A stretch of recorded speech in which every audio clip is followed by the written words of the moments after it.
Okay. Trying to work out our hybrid meeting situation. We've only had a few of these so far. If you're participating on Zoom, please use Google Chrome, Safari, or Firefox. Submit your questions through the Q&A box if you would like to submit written questions, or if you want to participate verbally, go ahead and raise your hand during the Q&A segments of our meeting today, and we'll call on you. For participants, the camera and microphone features are turned off, but the microphone feature will be enabled during the Q&A session. Reminder that this session is being recorded, and by participating in the meeting, you agree to being recorded. We also want your feedback on our meeting formats and content. So there will be a survey sent out at the end of our meeting to get your feedback so that we can continue to improve our experience and make this the most productive use of all of our time. Next slide, please. To find out more, to find our report, you can visit the Hazardous Waste Management Plan website, seen here. You can also join our e-list. There's a feature on the website that allows you to do that, or you can email us directly at dtsc_HWMPLAN@dtsc.gov. Next slide, please. So as I welcome you to this meeting, we acknowledge the work of our Native American governments and our tribal lands. They are the original stewards of our land in California, and we hope to work with them collaboratively as we protect California, as we meet our mission to protect California's people and our environment. Today, our meeting has 3 goals. We want to share new data gathered since the workshops that we held with you last year. We want to communicate our draft hazardous waste management report in its entirety and give you space to provide more input. So we hope that in the spaces that we provide, if there's any new information that you have, you can deliver it to us now. And we will also have one more workshop on Zoom shortly after this to make sure that we are getting as much information as possible before we finalize our report.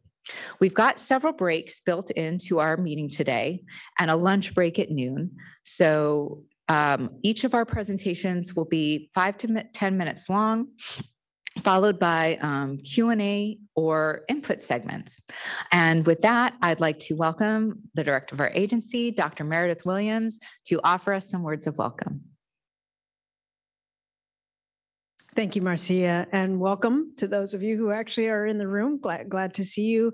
And for those of you who are only able to join us online, we're very excited to have this conversation today. And I think you know that this report has been many years in the making, both conceptually and now in reality in terms of gathering the data that fed into the report.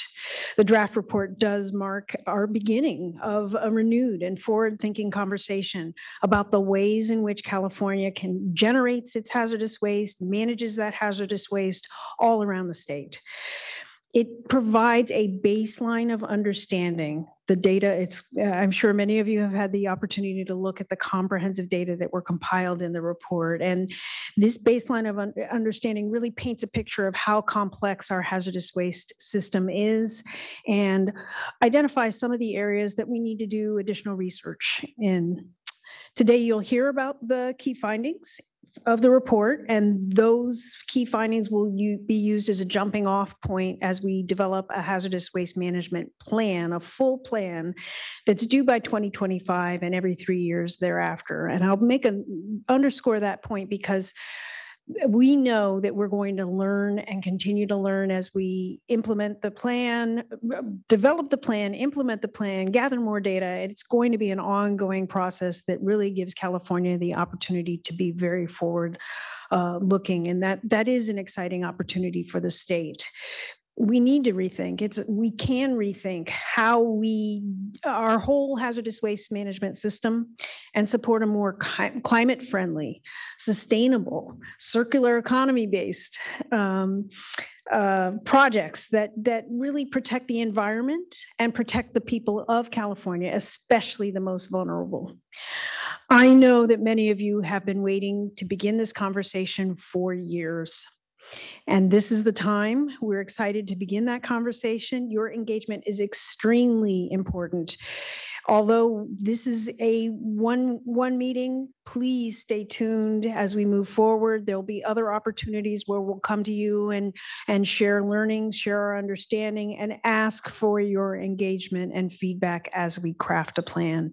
So thank you very much. I'm extremely proud of this team. They've done remarkable work gathering this information, and I think if you've had a chance to look at the report, you'll agree. So with that, I'll turn it over to them because they want every minute they have today. Thank you. Thank you, Director Williams. And if you'll go to the next slide, please, we can walk through our agenda. So we'll be sharing some background information on the report. We'll direct you to the location and how you can access the report. We'll give a summary and accept feedback on each of the 9 components in the report. And then we'll speak to the data gaps and additional questions that have come through as this information has been compiled. Then we'll share with you our next steps for developing the hazardous waste management plan. And with that, I'd like to introduce Ryan Dominguez, our supervisor for the hazardous waste management plan unit. Thank you, Marcia. As Director Williams was talking about, this report does provide a baseline understanding of the complexities of our current hazardous waste management system, and it identifies areas of future research. We anticipate a lot of questions about policy and planning today, but we're hoping to bring focus back to the report and the breadth of information that it provides in support of future work. There will be an opportunity for the public to be involved throughout the planning process. The report does not make recommendations on how California should be managing waste. Such recommendations will be made through the hazardous waste management plans. Plans will be due every 3 years following this first plan, which is to be issued in 2025. And these will be discussed publicly and approved by the Board of Environmental Safety. In 2021, Senate Bill 158 was approved and made changes to Health and Safety Code 25-135. The changes require the department to complete hazardous waste management reports that will feed information into hazardous waste management plans. Both the hazardous waste management reports and plans are due every 3 years. And we've covered a lot of ground in the last year and a half. We utilized prior work completed in the Community Protection and Hazardous Waste Reduction Initiative to help guide the start of our data collection and other research. We collected and analyzed available information related to waste generation, transportation, treatment, and disposal. And while we were collecting information, we were reporting out our findings during 3 workshops held over the last summer of 2022. And we received comments and were able to utilize some of those to help inform pieces of research.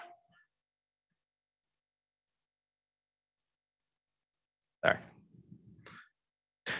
Release of this report marks the beginning of a renewed and forward-thinking conversations about the way waste is managed in California.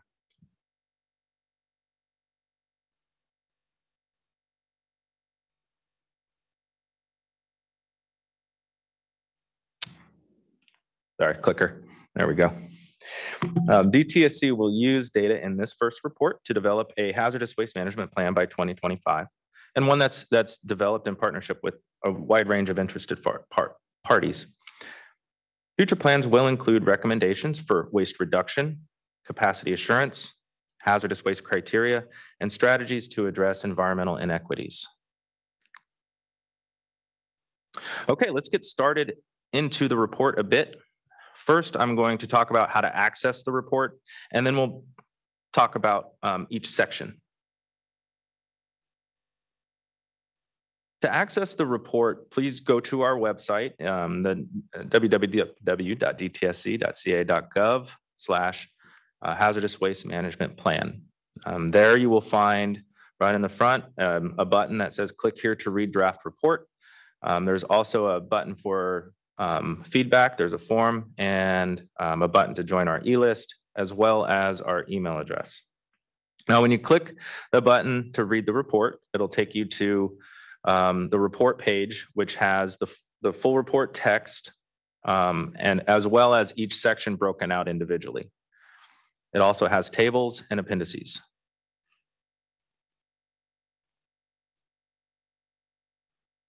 The draft report is organized into 9 main sections, and today we are going to present an overview of each section.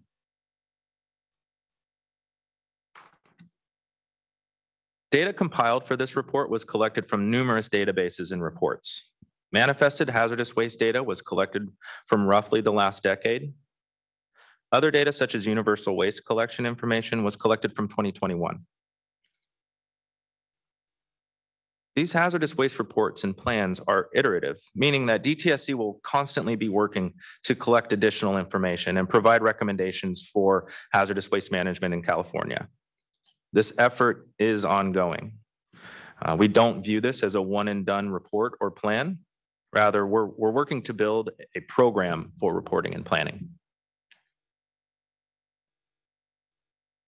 With that, I'm going to get into our section 1, which is our introduction and background. In the 1970s, Americans began recognizing that the public health threat that was posed by unsafe chemical disposal from the past. The United States Congress passed the Resource Conservation and Recovery Act, or RCRA, in 1976 to address the increasing problems the nation faced from the growing volume of municipal and industrial waste. RCRA was an amendment to the Solid Waste Disposal Act of 1965, which was the first statute that specifically focused on improving solid waste disposal methods. The first national hazardous waste regulations implementing the provisions of RCRA were published in the 1980s by the United States Environmental Protection Agency, or US EPA. And it established a cradle-to-grave system that regulated the identification, generation, transportation, treatment, storage, and disposal of hazardous waste. The recognition that these industrial wastes had to be managed better and more safely was illustrated by multiple high-profile incidents of substantial impacts to people and the environment. And these led to public outcry. Examples of these are Love Canal in New York, Valley of the Drums in Kentucky, and multiple fires on the Cuyahoga River in Ohio.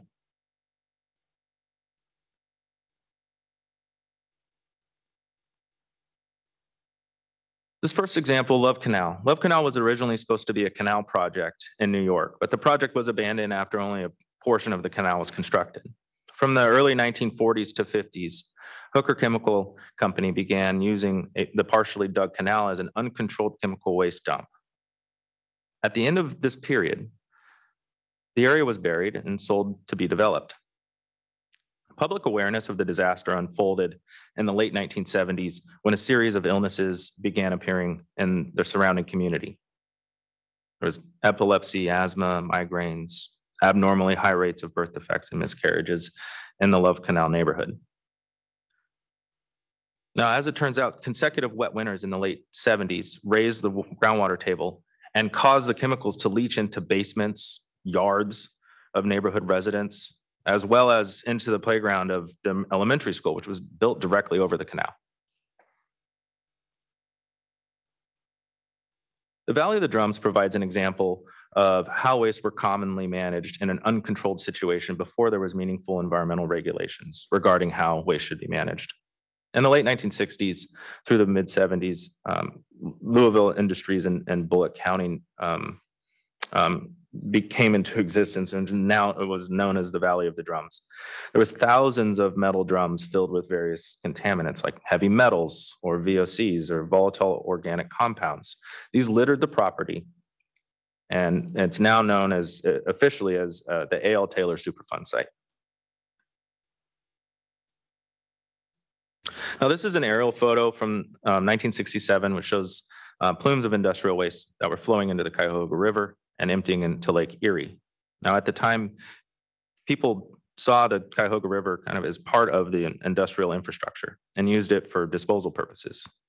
In 1969, the river caught fire again, The river had actually burned numerous times over the previous century.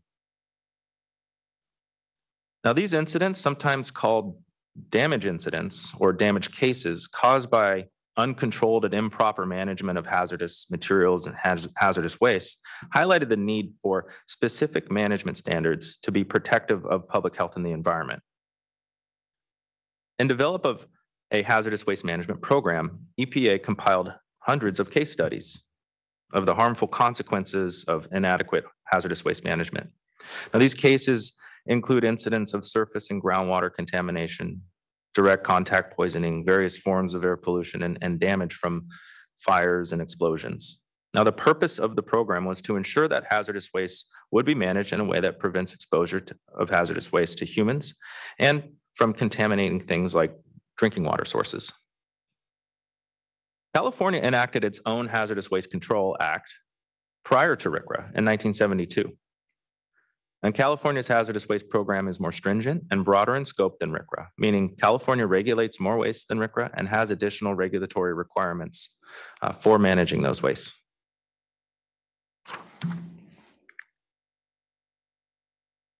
The hazardous waste management approach that was taken historically incorporates the concept of a hierarchy of waste management. The basic structure of the hierarchy has source reduction as the highest priority, followed by recycling, treatment, and that treatment includes things like stabilization and incineration, and land disposal. All portions of this hierarchy are important and have a significant role in the management of hazardous waste. So let's break these down a bit. So source reduction is the elimination or reduction of hazardous waste generation. This may include things like housekeeping measures or process improvements or process input changes. Recycling generally is the use, reuse, or reclamation of all or part of a hazardous waste stream. Treatment is the process which changes the physical, chemical, or biological character of a waste to reduce the volume, toxicity, or other hazardous characteristics. As recognition developed that hazardous waste had to be managed better, it was also recognized that managing the waste society produces could no longer be a local management issue. The complexity of waste characteristics and costs of safely treating and disposing waste made waste management a state and regional issue. It was also recognized that few states have the capacity to treat and dispose of all the waste generated within their borders. And those in the West were seen to be leading the nation and working cooperatively on waste management concerns. Now, along with these recognitions, the goal to reduce the amount of waste produced was also developed. And production processes as well as, and states were encouraged to minimize the amount of waste generated in private production processes, as well as do everything economically and environmentally practical to ensure that waste generated in the states are treated and disposed of in their own state before resorting to export. Since the 1980s, California's hazardous waste management policy objective has been to responsibly manage its own hazardous waste within its own borders, rather than depend on out-of-state facilities to the amount feasible. To provide adequate capacity, the state intended to rely primarily on waste reduction and recycling, and secondarily on new facilities. This emphasis was based on three factors. One, California had grown a waste reduction program. Two, new facility permit applications were actively being processed. And three, legislative efforts were moving forward towards hazardous waste facility siting and hazardous waste management planning. Now, this policy goal has not been realized, and the factors that were identified in the late 1980s as being favorable to increasing capacity no longer exist.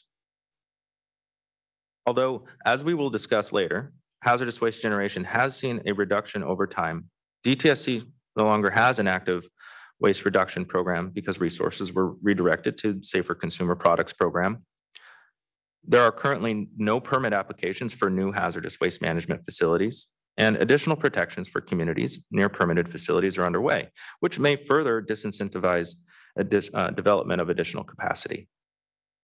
Now, the federal government and California established the hazardous waste system in the 1970s and 1980s based on assumptions and waste management practices from before then. During this time period, the waste criteria were developed and estimates of the capacity needed to manage hazardous waste were estimated.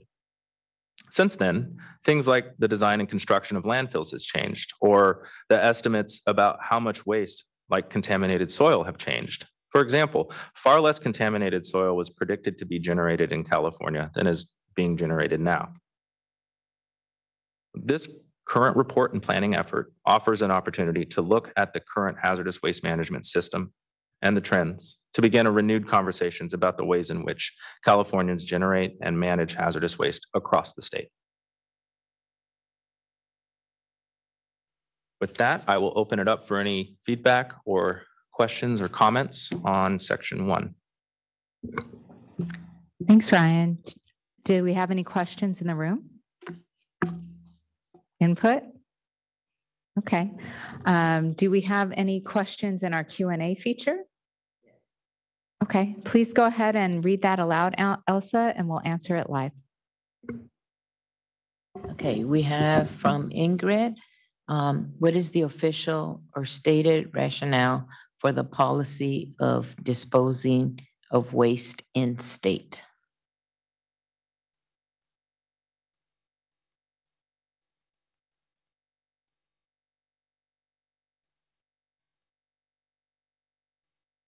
Are you able to see the question, Ryan? Yeah.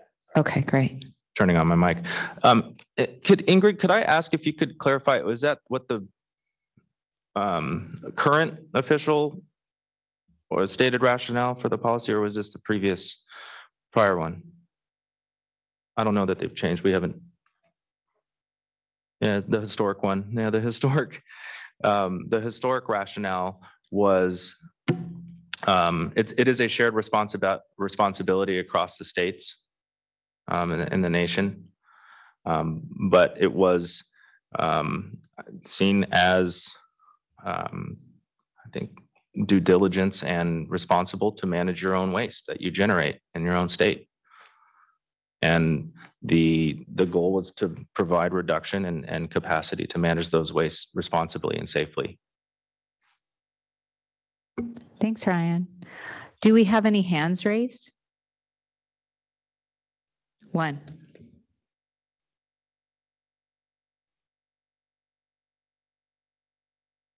Michael Kent, Elsa's going to go ahead and ask you to unmute and go ahead and ask your question. Yeah, hi. Can you hear me okay? It's a little bit faint. Could you speak up? All right. Is this any better? Yeah, that's better. We can hear you now. Thanks, Michael. Okay. So, hi, my name is Michael Kent. I'm with the Contra Costa County Health Department, and I staff our county's Hazardous Materials Commission, and which has been in place since the 1980s when Contra Costa County adopted its first hazardous waste management plan. And I actually testified at hearings around that plan in 1989. So I've been involved with this for a while. And I got to apologize. I'm using this meeting as my introduction to the draft plan, and I haven't read it yet.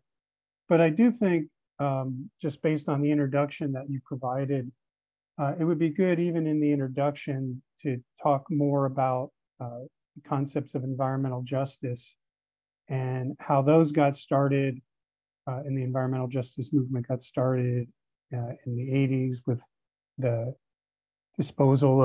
illegal disposal of hazardous waste in Warren County and their decision to build a landfill there. And so I just like to see more of that. And it might be in the introduction, and I apologize because I haven't read it yet, but certainly not in your presentation. And so I just think from the very beginning, those concepts need to be weaved in to how you present hazardous waste management issues. Thank you. Absolutely, Michael. Thank you so much for your input here.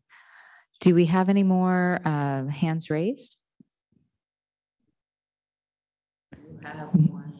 We've got a question. We have one from Michael.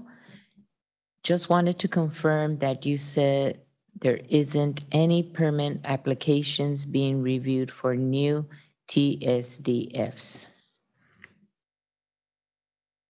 Hi, Michael. Yeah, thank you for that question. That is true. And with the clarification, thank you for that. The new TSDFs.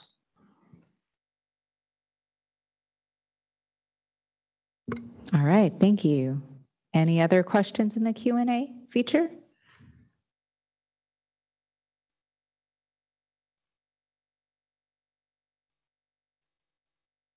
We have one question from Warren. With an increase in renewable energy production, will there be an emphasis on waste management or recycling of battery storage, PV panels, wind turbines? Hi, Warren. That's a great question. Moving forward, those items, yes, those are things that we will be looking at to try and determine the best way to manage those. It is an opportunity for encouraging recycling and a big opportunity for that. Great, thanks for all the questions. Any other questions in the Q&A feature or raised hands? We have another one in the Q&A from Ingrid. Thank you. I have often heard of the policy, but have not actually seen the rationale written anywhere. It is helpful to understand the overarching policy objectives when fashioning recommendations. Comment. Thanks for that comment, Ingrid. All of these are really valuable. We really appreciate everyone's participation. Any other Q&A feature questions, comments, or raised hands?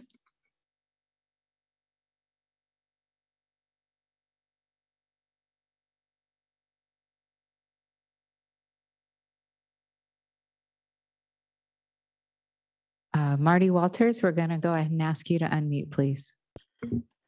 Hi, good morning. Thanks for doing this workshop. It's really helpful. My name is Marty Walters, and I'm a consultant with a firm called Recovery Risk. And I just wanted to, in this introductory section, ask for your maybe perspective on including the kinds of waste that we're now starting to see, for example, in wildfire, wildfire events where we have burned up homes, that imminent and substantial endangerment category. Because I know that cleanup waste seems to be a big portion of hazardous waste that's generated in California. And that element of imminent and substantial endangerment is kind of a new thing, it seems, when it comes to managing hazardous materials that are occurring and need it's a large volume of material that's being, that requires management after one of these terrible wildfire events.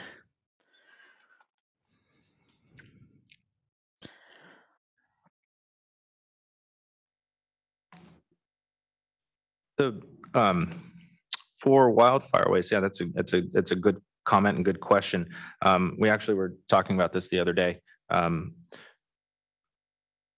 Typically, and I'll just talk through the process briefly. There's two phases, as we understand it, that go into a wildfire cleanup. DTSC is part of that, and CalRecycle is the agency. Phase one, as it's termed, is conducted by DTSC, and phase two is conducted by CalRecycle. There are wastes that are currently considered hazardous that DTSC goes in and does clean up in those emergency response events, and then CalRecycle comes in phase two and then looks at the ash and other things in that they find in their cleanup to characterize it to determine if they are hazardous. So that is something that is currently completed. So they are considered. And see, it's not we find there was in the last 5 years, there was about 11,000 tons of waste generated from the wildfires in the state. Thank you, that's helpful. Mm-hmm. Great. Any other hands raised or Q&A feature questions? No? So we'll move on to our next section. And if you think, pardon? And if you think of something else, as the meeting progresses, feel free to pop it in the Q&A, email us, or, if we have time at the end, we can go back. All of your feedback is really valuable. So, please don't think this is the last opportunity. So now we'll move on to section 2.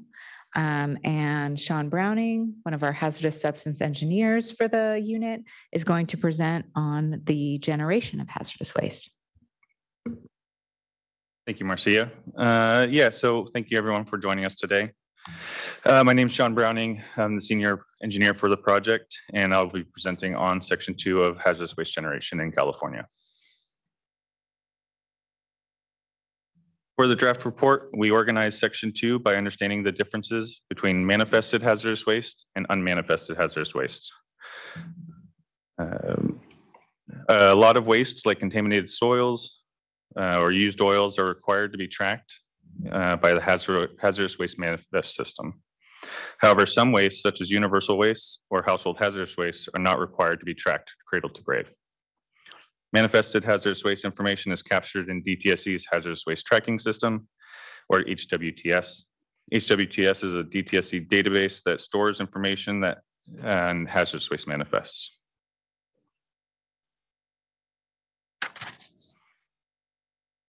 First, we can begin with a brief look at one type of unmanifested waste, hazardous waste that are treated on-site or recycled on-site.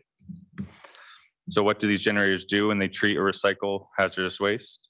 Some of these are solvent distillations, neutralizations of acids and bases, metal recoveries, or returning millions of gallons of treated water back to industrial processes.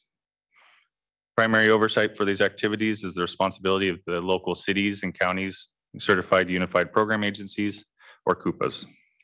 This information is tracked and is available on California's environmental reporting system, also known as CERS. However, this is a very time-consuming process to obtain this data.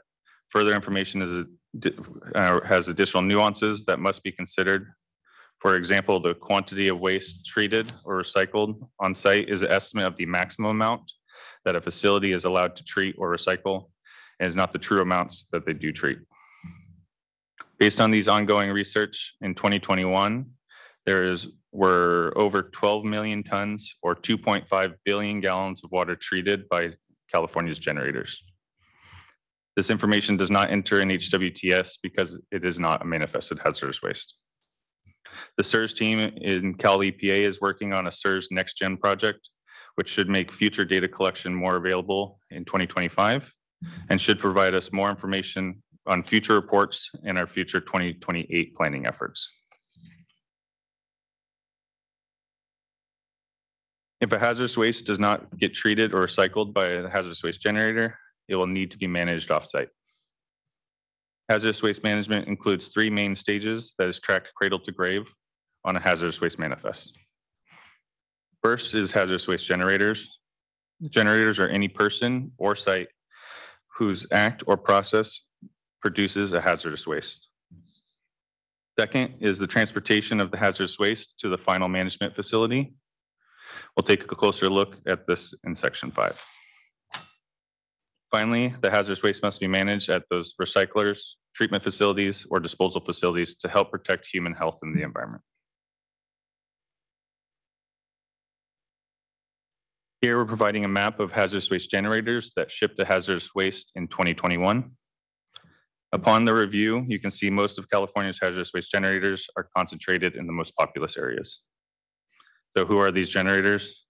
They could be auto body shops, paint shops, metal platers, retail or grocery stores, large facilities such as refineries, large manufacturing processes, pharmaceutical companies, energy companies, or even construction companies. Here, for the first report, we included quantification of the total number of generators in California. What we found was the total number of generators appeared to have almost doubled, starting from approximately 55,000 generators in 2010 to approximately 94,500 in 2021, based on the HWTS data. We started work to understand the increase in the hazardous waste generators, and preliminarily, it appears that the increase has in generators are from using California and temporary EPA ID numbers. This research is ongoing and will be moving as we move into our planning stage. Further requirements of 25-130 or Health and Safety Code 25-135, we analyzed the generation information and the total number of generators in each of California's 58 counties, excuse me. LA County appeared to have the greatest number of generators by count, followed by Orange County and then San Diego County. We have provided more information on county level analysis in Appendix A of the report.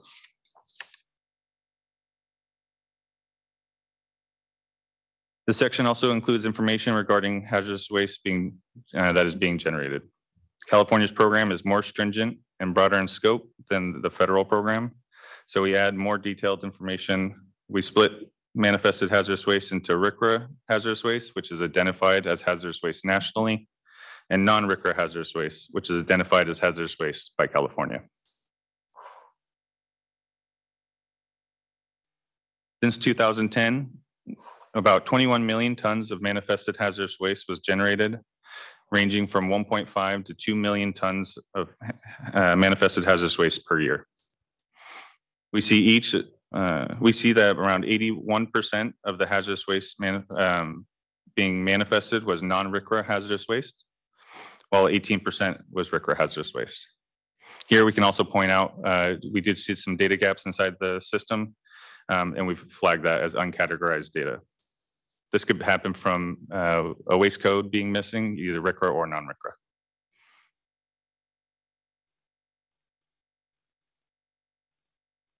One main observation we made during the analysis was the quantity of RCRA hazardous waste did appear to be decreasing over time.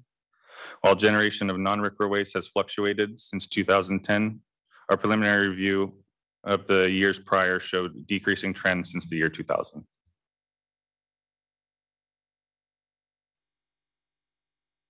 Another observation was regarding the top waste streams. 65% of the waste generation by California was from 3 waste streams: contaminated soil, waste oil and mixed oils, and other inorganic solid waste. Since these waste streams make up most of California's generation, our team provided additional analysis throughout this section of the report.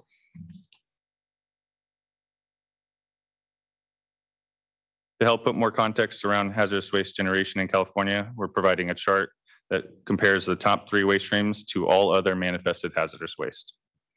From bottom of the chart to the top, you can see the inorganic solids, waste oil and mixed oils labeled as used oil, contaminated soils, and finally, other manifested hazardous waste.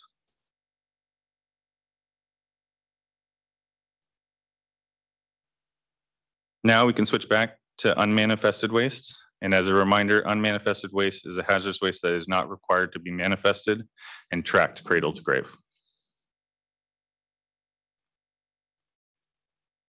This section focused on 2 main types of unmanifested waste: universal waste and household hazardous waste. California currently has 8 types of universal waste: electronic devices, cathode ray tubes labeled CRTs, the CRT glass, batteries, photovoltaic modules, also known as solar panels, non-empty aerosol cans, fluorescent lamps, and mercury-containing equipment. While household hazardous wastes are the wastes that are collected from households and some small businesses. It's important to note that universal waste information comes from a variety of sources, including annual reports, surveys, and third-party reports.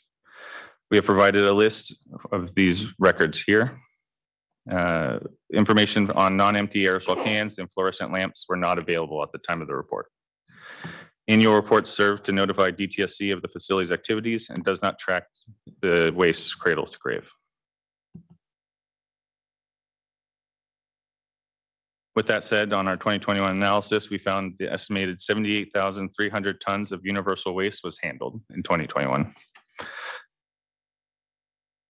The term handled includes universal waste that are generated and collected. Electronic devices were the most collected universal waste in 2021, followed by CRT devices and CRT glass.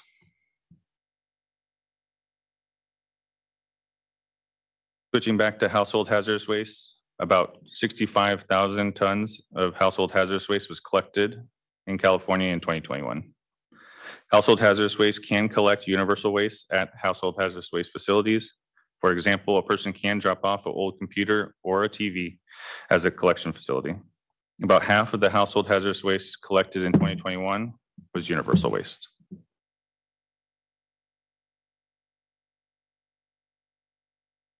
For our discussion section, we're highlighting a few areas, including one of the most important steps of the management of hazardous waste is the proper identification of the hazardous waste. Thus, making this determination can be a complex process.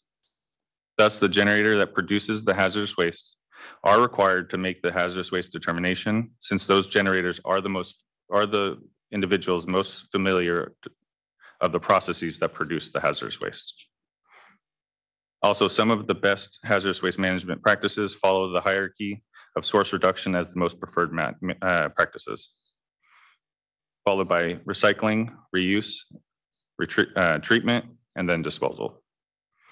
As we discussed earlier in the section, a large quantity of hazardous waste in California are treated and recycled by those generators. And this research will continue into our planning efforts.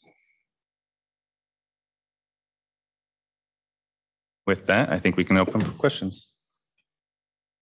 Great. Do we have any questions in the room or input? Sure, go ahead.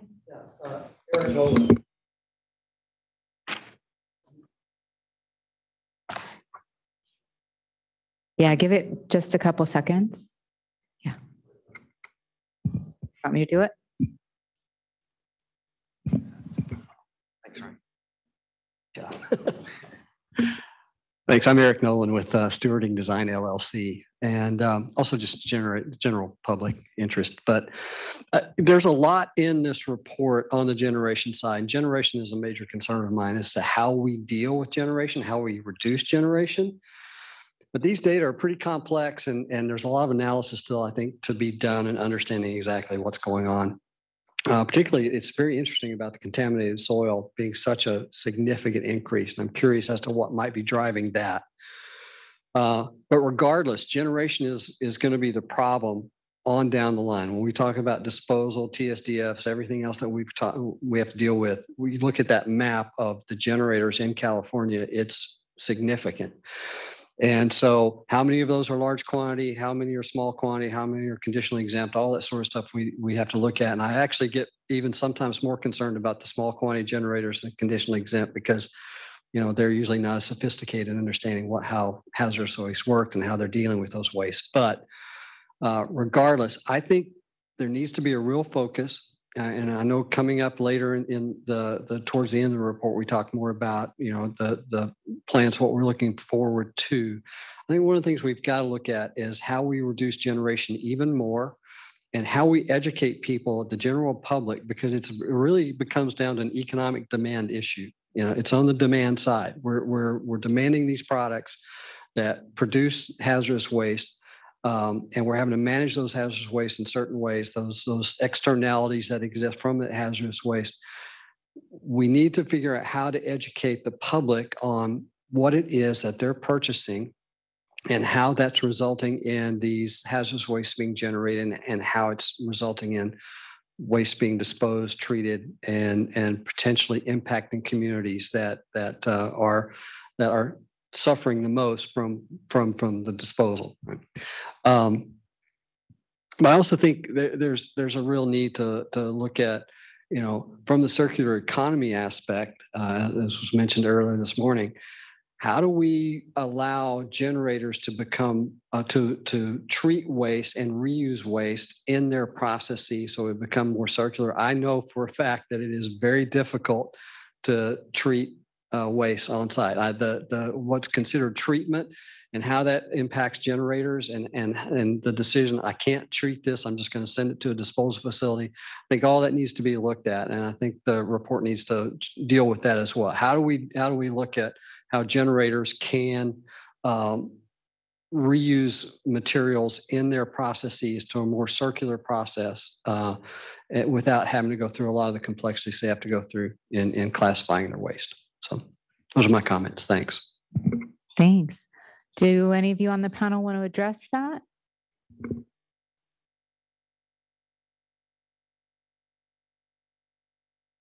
No, I'll address it. I think I agree that that's why we have it as a big gap and a big piece of our work moving forward, because those are very similar questions and comments. Yes.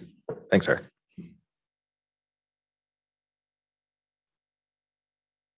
Thank you. We got another fellow in the room.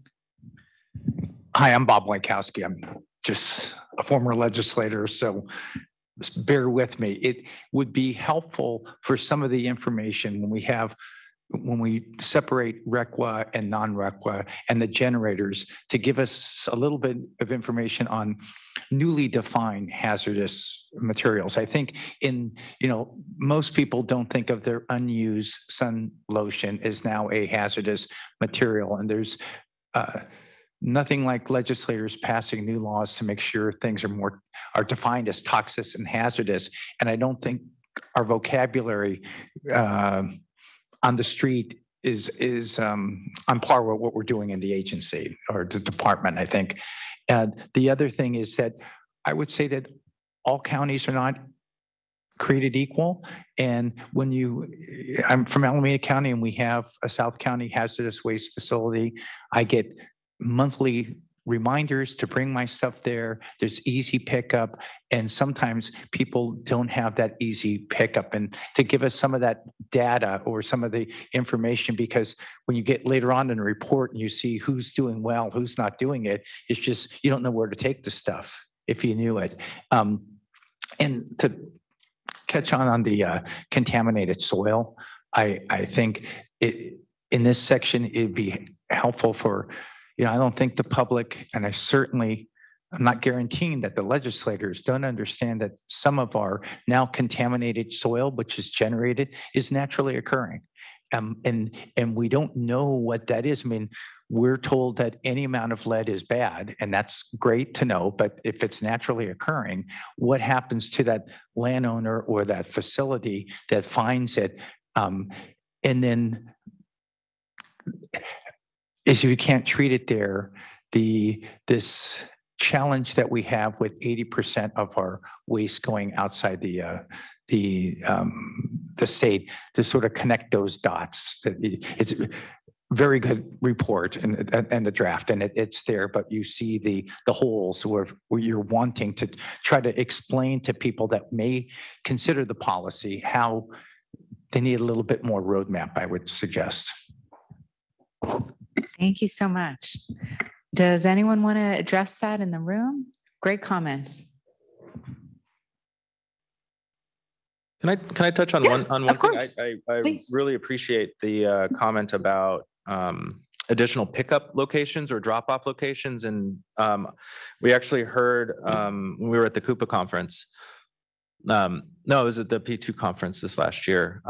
We heard from down in San Diego County, there was a woman that was representing from one of the tribes, and one of the issues that she's running into is that it's very difficult to drop off e-waste or different types of universal waste, and it was a concern, and I didn't know that, and it was a really interesting comment and something to learn. And so I completely agree that there needs to be more opportunities for drop-off locations and collection and awareness and education and all of that. I think that's a very astute comment. So thank you for that.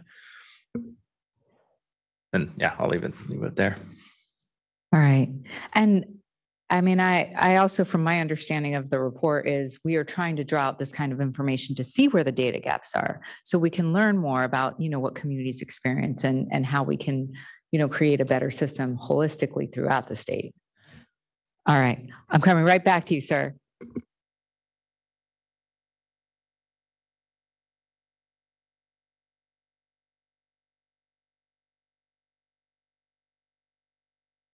And then we'll move to Zoom. You're good. You're great. Yeah. Thanks, Eric Nolan again. And on that data gap piece, and you guys mentioned it in the report, at least at a high level. I'm not quite sure exactly how the data will support what you're trying to do, but I think looking at TRI, I think there could be a lot of value there, and at least trying to identify where your highest concentrations of generation might be coming from. Granted, TRI talks about air and water release, but it also talks about land release, and I think that could be a good data source too to do some comparison, and especially when you come to targeting some particular areas that you want to have a difference. So I'd be interested to see how you could link up TRI data to what you're trying to accomplish.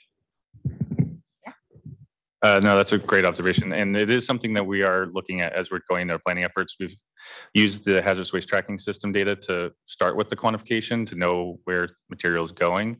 But we have started on doing some early initial work with TRI, but it's initial. Great conversation, everybody. Do we have any questions or comments in the Q&A feature? Yes, we do. We have some information from Jane Williams. The Department of Defense just issued its new guidance document on PFAS waste, including its fire-fighting foam. This guidance allows for the disposal of these waste into the landfill with landfill gas collection systems. California has the most landfills with gas collection systems. Since landfilling waste is cheaper than incinerating it, which is also allowed under the new guidance, it anticipated that a great deal of the waste will be disposed of in California municipal waste landfills. Then she goes on to say, if these wastes would meet the toxicity criteria and that these wastes are highly mobile, which placed on the land, will DTSC allow these highly toxic hazardous wastes to be disposed of in California landfills? Thanks, Jane. I really appreciate you asking this question about PFAS. It's an important one. As you point out, the high toxicity, the mobility, the pervasive nature of PFAS at low levels is concerning. And we did identify PFAS as an emerging contaminant. If you go to Appendix E, there's additional information and some summary of, research and latest happenings as it pertains to PFAS. We are aware that EPA is currently looking at PFAS and considering whether it will list it as a hazardous waste, whether that's under its characteristics or either as a listing. So we're watching and monitoring EPA's actions and progress very closely. And it will be an important topic for us to look at during this planning process. So I really appreciate you raising it. And I did notice in the Department of Defense memo as well, they committed to PFAS-free, flame retardant. And so I want to point out that preventative measure is really what we're looking for to see more of as well across the board when it comes to PFAS, but not just PFAS, other chemicals that are created that are so persistent and, really, difficult to manage. So that prevention option upstream, looking at alternatives is an important piece of this equation as well. Thank you. Thanks, Katie. Do we have any more questions in the Q&A feature? Yes, we have from Ingrid. Do you have a breakdown of how much of California's hazardous waste is generated by small generators versus large generators? Question one. Second is, does DTSC track this type of information? Thank you, Ingrid. In this report, we do not have that information, but we're working on generating that count with the system that we're using. So we will be tracking that. We're just programming it. Great, thanks, Ryan. Any others in the Q&A feature? Yes. Uh, This is from Michael Kent. Does naturally occurring soil ever reach hazardous waste levels of lead?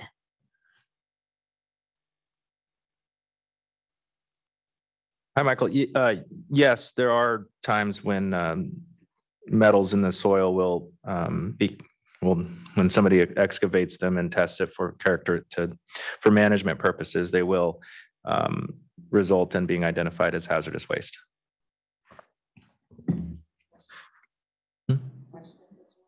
Arsenic as well as lead. We do, yeah, that is seen. As naturally occurring. Yeah, it's Yes. naturally in the soil, and when it's excavated to manage the soil appropriately, it has to be tested to characterize it and identify if it's a hazardous waste or not. We'll talk a bit about the hazardous waste identification. It's actually in section 8 of the report, and it's towards the end of today, we talk about our hazardous waste criteria. Thank you, Ryan. Do we have further questions in the Q&A feature? Yes, from Warren. From my own experience, to touch on the pickups, possibly from pharmaceutical waste, expired, unused meds, pickups would be helpful, or more education to the general public on these locations. This is more like a comment. Thanks for your comment. Do you want to address it, or is this just something that we're going to consider as we move forward in the planning process? Okay, great. Yeah, all the comments are very valuable and welcome. Thank you so much. Do we have any further questions or comments in the Q&A feature? Yes, we have from Christina. DOD guidance requires stabilization prior to landfilling, and the disposal contracts are not in California. No. Thanks, Christina, for that comment. So together with Jane's comment from earlier, I think that tells me that, DTSC can reach out to DOD so we can learn more about their memo, and other states as well. We're starting to have conversations, for example, with Arizona Department of Environmental Quality, because our waste does cross borders, and we're continuing to learn from other states those implications, and then also more about their policies. Thanks, Katie. Elsa, I'm just going to let you go ahead with the Q&A feature questions and comments until you let us know that we're done. I don't see any hands raised. So if you do want to make a verbal comment or chime in on Zoom, please go ahead and raise your hand and we'll work you in. Okay, we have another comment from Michael. From a source reduction perspective, is DTSC open to incorporating by reference federal CCP reclamation regulations?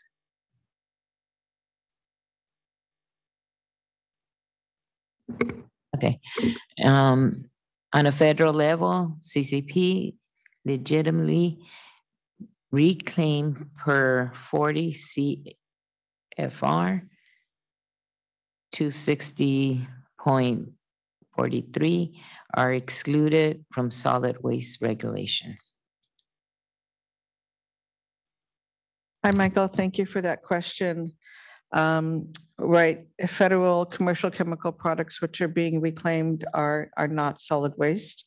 California does not have that exclusion right now in California, but in our future planning efforts, we are looking at all potential federal exclusions to the extent that they can provide potentially more recycling opportunities. So this is one that we will look at in the future. Your second question,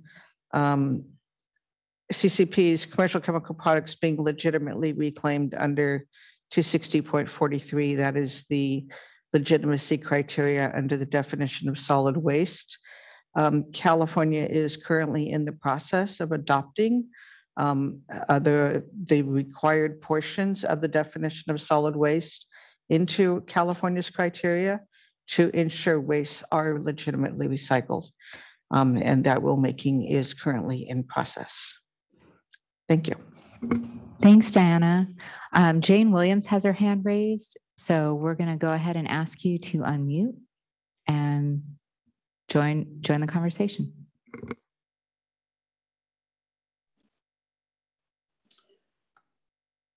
So California is unique in the United States in that we regulate waste that comes from the petroleum refining sector.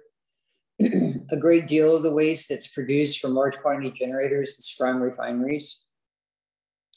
But one of the serious problems that I see with the entire regulatory system that DTSC is trying to implement is that the Hazardous Substance Control Act, which was passed before RCRA, was primarily designed to protect groundwater resources from contamination from hazardous waste.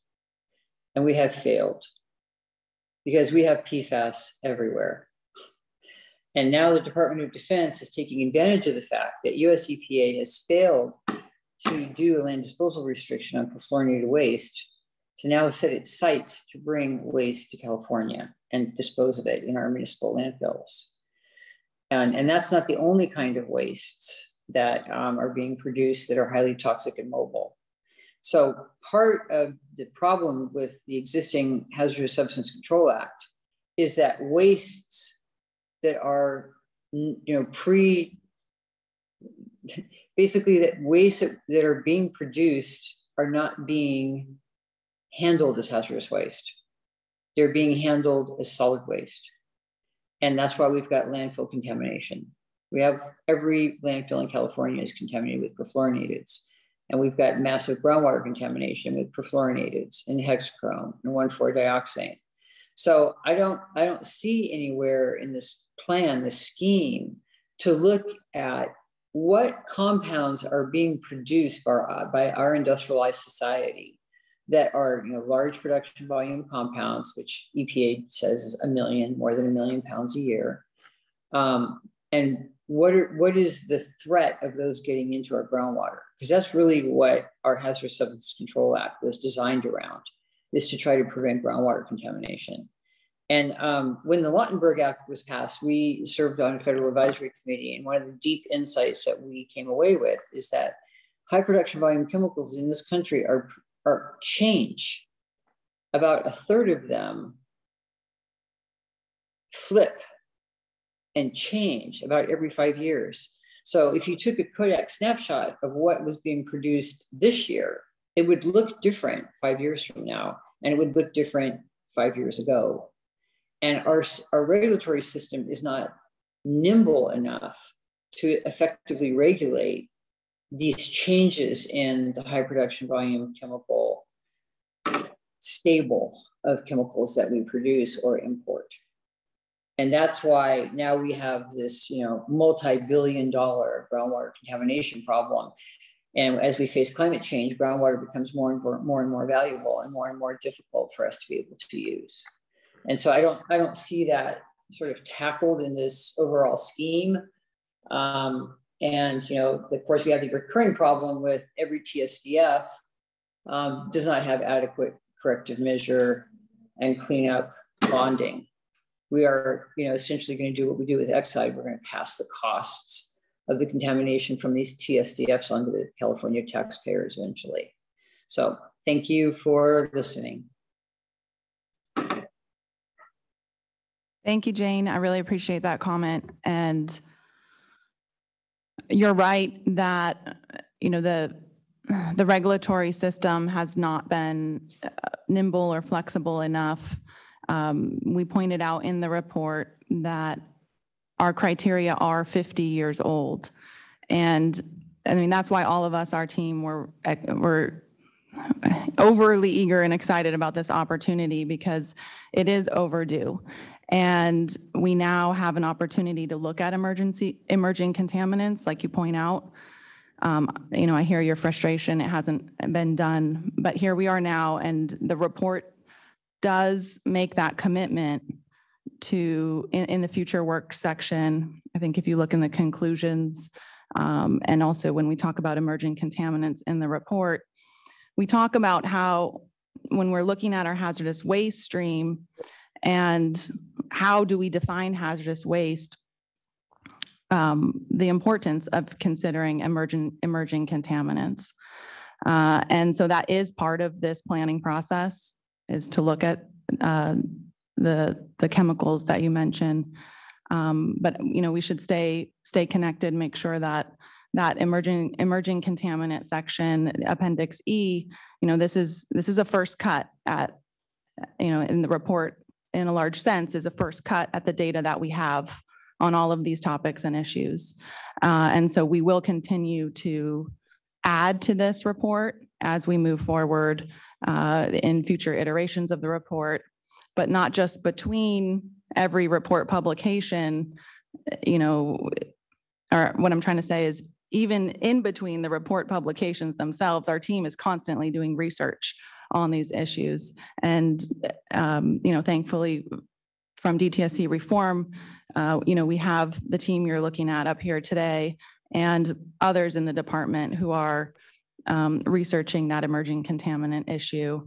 And we hope we can apply our research into some meaningful policy during the planning process and in the plan, the hazardous waste management plan. So just a reminder, this is the report. It's the data compilation, the information we have. If there's information, that baseline assessment data that is not in this report and you think we should be considering, by all means, we want to hear about it, and please don't hesitate to let us know. So Katie, lots of good work to do? Yeah, go ahead, Jane.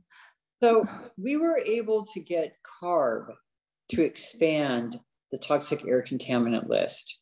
And it took us like 3 years. But what we did is we basically changed the regulation on what made it happen and expanded it to authoritative bodies. The problem here at DTSC is that the agency is stuck 50 years ago. So the stuff that is actually going to become a groundwater threat is not even on your radar screen. So the only way that I know how to fundamentally rejigger that is to look at the high production volume chemicals list. Now, one of the problems there is that when the Lautenberg Act was implemented, there's this chemical data reporting provision that says, what are you producing to the chemical industry? What are you producing at these high levels that maybe should be managed? And a lot of that is confidential business information. They put a CBI cloaking device on it. But I mean, in a perfect world, DTSC would be looking at expanding and linking its regulatory superstructure to the high production volume chemical list. Okay, thank you, Jane. We'll definitely take that into consideration. Thanks, Jane. I believe, Marty, you had your hand raised as well. Try that again. Okay, this is Marty Walters again. And thank you, Jane. Those comments were really thought-provoking, and I really appreciate them. And I feel like I'm going to go the opposite direction and go to small and old instead of large and new. And I think that what my concerns are about sort of the universe of data that's being presented in this report relating to generators is pretty much just geared toward, what is generated and then tracked, recorded on a manifest or otherwise as it's going somewhere else. And I know you have that section 2.4.5.4 about considering waste generation and certified unified program agencies.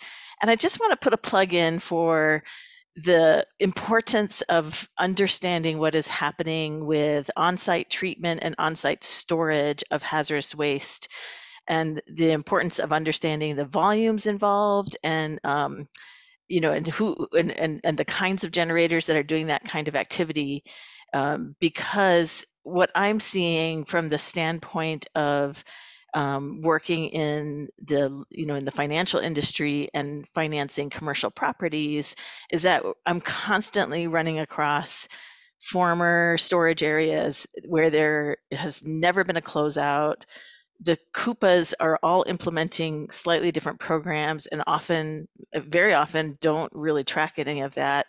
And then the existing generator regulations for accumulation storage, really the whole aspect of closing out those storage areas is very buried in the existing regulations.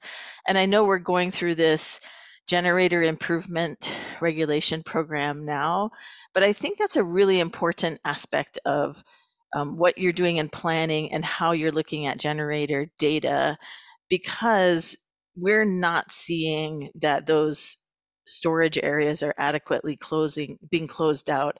And the way we know it is because we are finding stuff all the time in doing real estate due diligence on these properties, and finding, especially, more and more and more now, these chlorinated solvent vapors that are, driving a lot of decisions about whether properties are kind of safe or not safe, or whether they need to have some action taken on them.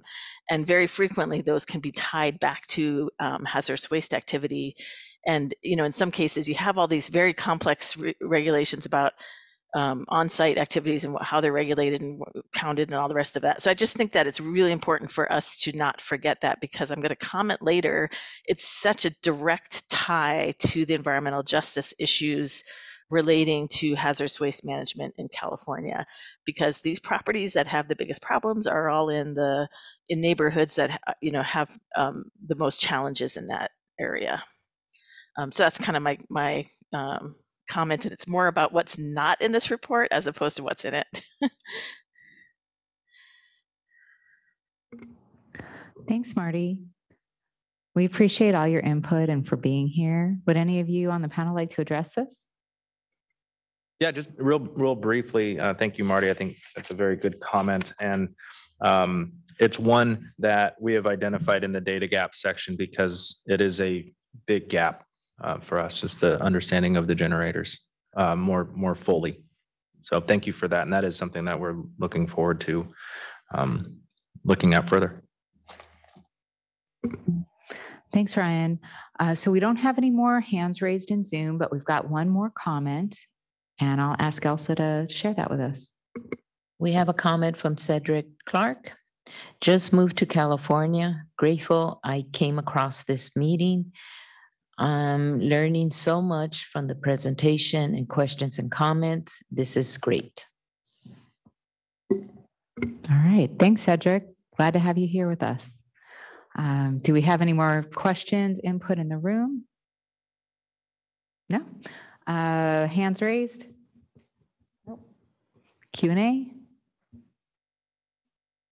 Okay, well, we had a break scheduled for 11:20, but we'll go ahead and take that early, and I'll ask y'all to be back at 11:25. Thank you. Thank you all for coming back promptly. We're going to get started in the next section of our workshop today. And that section is section 3. It will focus on the destinations of hazardous waste and be presented again by Sean. Thanks, Sean. Thank you, Marcia, and thank you everyone for returning. Hopefully everyone had a chance to recharge their coffees or water. So yes, I'll be talking on section 3, focus on management of hazardous waste at their final destination facilities. For the draft report, we organized this section by manifested and unmanifested hazardous waste. We also worked to understand the differences of in-state management and management outside of California, as well as the different management methods like land disposal, treatment of hazardous waste like incineration, and hazardous waste recycling, as well as any differences in the management of RCRA hazardous waste and non-RCRA hazardous waste.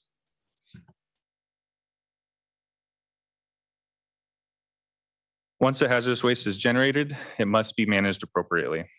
For this report, the term destination facility refers to the final destination of a manifested hazardous waste. This may include, but not limited to, those recyclers, treatment facilities, and disposal facilities. Land disposal was seen as the most utilized method to manage California's hazardous waste. This can be done in-state or outside of California. After land disposal, the team saw hazardous waste recycling to be the next most utilized method for management of hazardous waste. This recycling effort was mostly seen with the recycling of waste oil and mixed oil.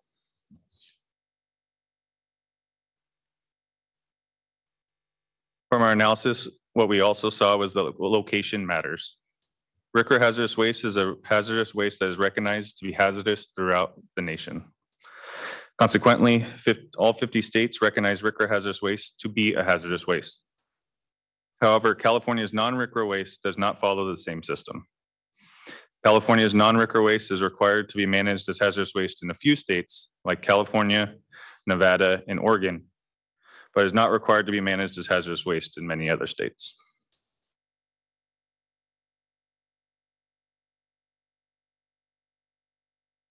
We see a lot of manifested hazardous waste being shipped out of state, about half of the overall waste generation since 2010.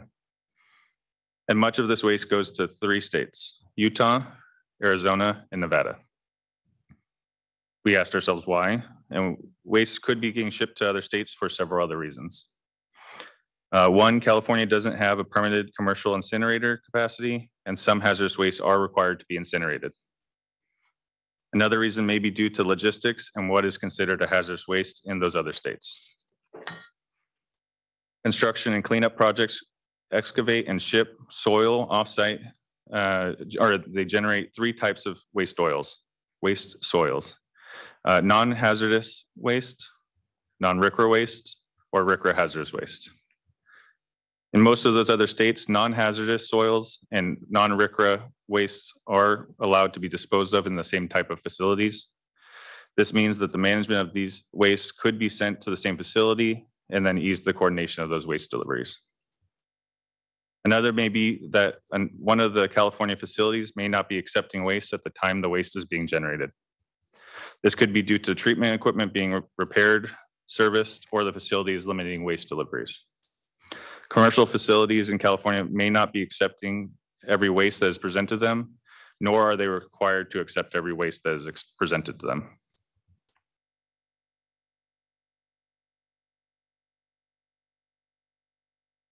Facilities in California that receive and manage hazardous waste are required to be permitted by DTSC. Since the early 80s, when the permitting program was implemented by the US EPA, the number of hazardous waste facilities with interim status or operating hazardous waste management permits has decreased from more than 400 facilities in the early 80s to under 100 still in operation. A potential explanation for a portion of this decline may be a national consolidation and restructuring within the hazardous waste management industry that has been observed by the US EPA. In addition, the process of obtaining a hazardous waste management permit has been a challenge since the beginning of the program. In California, it can be costly and take years to permit a new facility. This can push companies to seek operations in other states. DTSC's permitting program has worked to address some of these issues and has reduced the review time of permit renewals from the average of 4 to 5 years to about 2 years, while producing renewed permits that are more enforceable and protective. It is still unclear how long a permit application for a new facility would take to process, and there are currently no new applications for brand new facilities. In addition, the hazardous waste permit is only one piece of a multiple approvals and applications that must be completed for a facility to begin operations. There are still other processes that are required, like the California Environmental Quality Act, known as CEQA, the notification procedures and local government assessment committee required by Health and Safety Code 25199 of the Tanner Act, and the local government permits, such as building permits, or even permits from the air districts where applicable.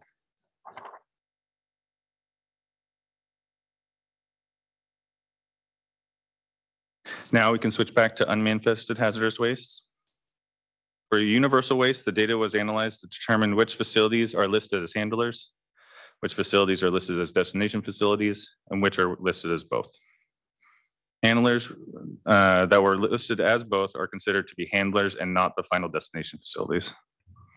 Destination data was not available for batteries, fluorescent lamps, or non-empty aerosol cans at the time of the report. Some of this information was difficult to quantify as there are different notification systems, survey systems, or reporting requirements for the different universal waste streams. This graph shows a summary of the quantity of universal waste shipped by destinations in 2021. As we discussed in section 2, universal waste quantifies the count of devices and the tons of material, but should be used as an estimate since universal waste is not tracked cradle to grave. We found about 35% of the estimated tonnage of universal waste that was shipped from California handlers ended with California's destinations. While most of this universal waste was shipped to destinations within the United States, some universal waste was exported outside of the country. Some of these countries, we've provided a list here.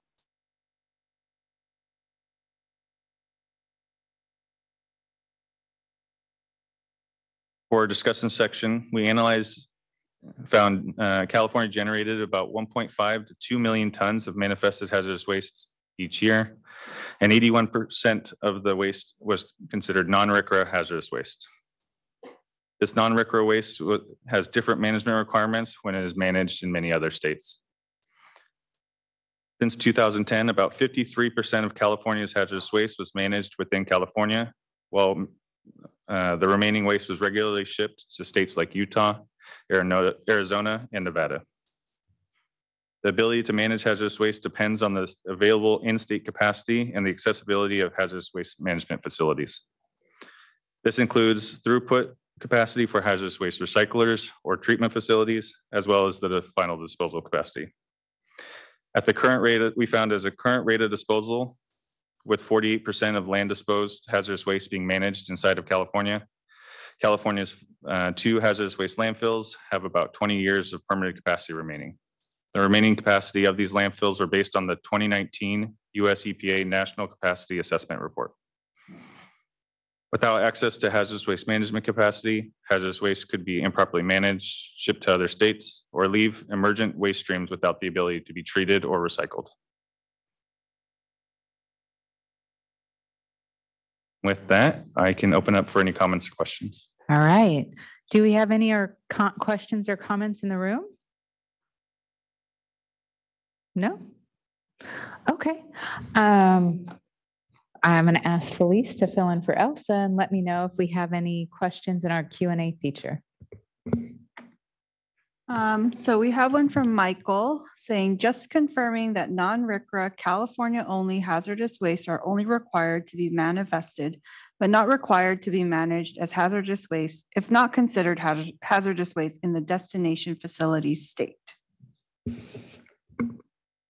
Yes.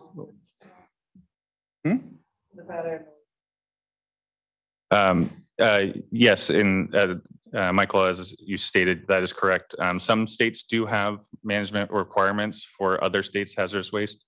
I labeled a couple, like Nevada and Oregon are 2 examples that we see. But you're correct. If a state doesn't consider another state's hazardous waste to be hazardous, it won't be treated as such, or it is not required to be treated as such. Thanks, Sean. Any more in the Q&A feature? Yes. So we have from Laura Morgan. Can you repeat how much waste is managed in California versus out of state? Can you repeat what percentage is non-RCRA and RCRA waste? And can you repeat capacity of landfills in California? Yes, I'll be jumping back and forth a little bit, but from our analysis, we found about 53% of the manifested hazardous waste produced in California was managed in state, and approximately 80% of California's generation was non-RCRA hazardous waste, compared to just under 20% was RCRA hazardous waste. And that's the full data set from 2010 till May of 2022. Correct. And just so you know, all of this information will be available on the website. If you need to go back and check through the details, we're going to have all that for you there. It's in the report, and our presentation and info sheet will be up on that website as well. Yes. Yeah, Laura also had current capacity for California. We found Of the material or the hazardous waste that is being manifested and being disposed of, about 48% is managed inside California. If that trend continues based on annual rates and the capacity we saw on the 2019 US EPA capacity assessment report, that equated to about 20 years of remaining capacity. Thanks, Sean.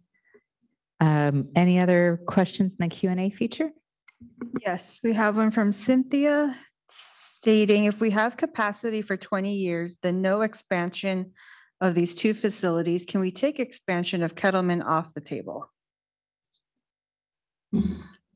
Thanks, Cynthia. I really appreciate this comment. It reflects, the waste management hierarchy that is presented in the report with land disposal as the least preferred option. It really should be a last resort. So I do think we need to keep that waste hierarchy, very close to our hearts and minds as we go forward in the planning process. And thanks again, Cynthia, for that comment. Thanks, Katie. I'll just let you go through the questions in the Q&A feature, Felice, until we're done, and then check in to see if we have any hands raised. Sure. We have one from Daniel. Are there plans to track universal waste, especially batteries, lithium ion?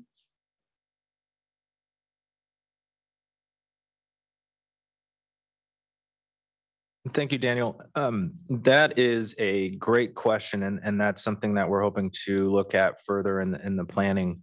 Some of the nuances in that are with universal waste, that if too many requirements are put on just the management of it, because of what it is, it's coming from us individuals and general just residents of communities.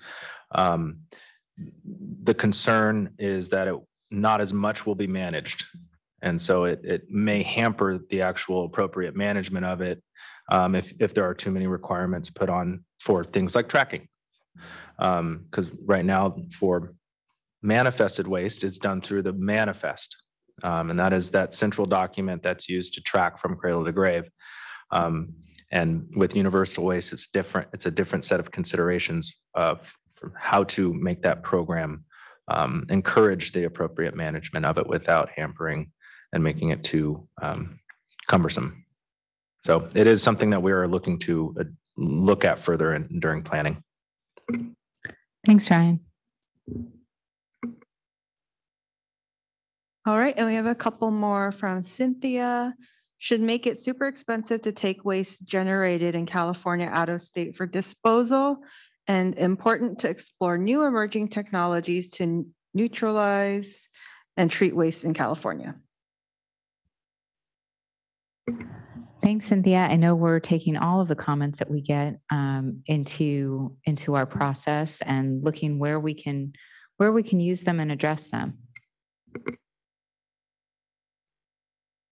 And I'll just comment. Thank you, Cynthia, for those comments. We're going to be talking about a little bit about our fees or the fees for the generation and handling of hazardous waste a bit later in the presentation. So stay tuned for that discussion. All right. Do we have any questions, comments, anything in the room? No? Anything further on? Oh, we got some hands. Great. Okay. Jane, please go ahead and unmute.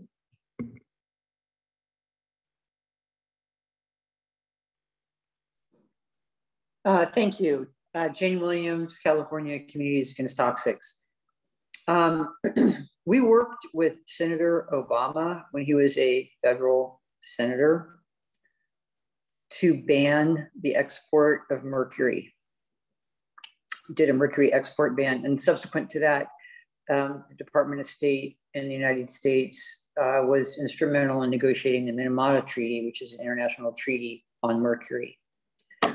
And the reason that we did the mercury export ban is because much of the mercury that was being sent out of our country was being sent and to places like Indonesia, Vietnam, Cambodia, and the environmental damage on the ground to public health and the environment was horrific. And so in this particular section of the report, you're taking a look at e-waste that's being sent to some of these same countries. And I think that those of us who watch the international waste trade know what that looks like on the ground, but I don't think most members of the public or most decision makers in California understand what that actually looks like. So I would implore you, my colleague Jim Puckett at the Basal Action Network has all kinds of wonderful pictures of small children, age 4, 5, 6, burning different electronic components to try to reclaim the copper and other, valuable metals out of them in open burn pit style. I don't think, I would implore you to add some of these pictures to the report or to the documents, because when waste gets exported to the third world from California, the public health and environmental justice impacts on the ground are horrific. And we should do a much better job of basically banning that. We should say that, hazardous waste from California, I know it's an international thing, but we should try to figure out ways to have that waste managed much more responsibly than just sending it to the third world. And just mentioning this in the report and including some pictures, I think might be very valuable from a public education standpoint. Absolutely. Thank you, Jane. That's really, really valuable. And we definitely want to include that. Any other comments from the panel? Okay. Any other hands raised? Okay, I'm going to come take a look.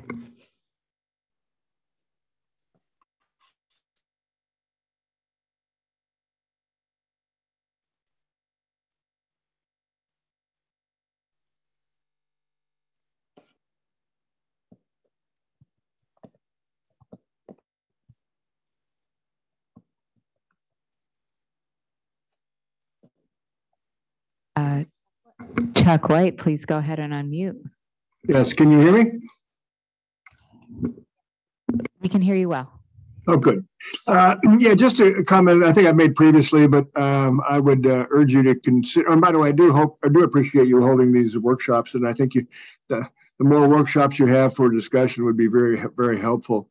I've worked in the hazardous waste area in California since the 1980s, so I'm somewhat familiar with the various aspects of it. One of the issues I would really urge you to take a very close look at, and it's fairly complicated to do so, but look at the costs that various states charge for the management of hazardous waste, particularly hazardous waste that may be generated in California and shipped to those other states.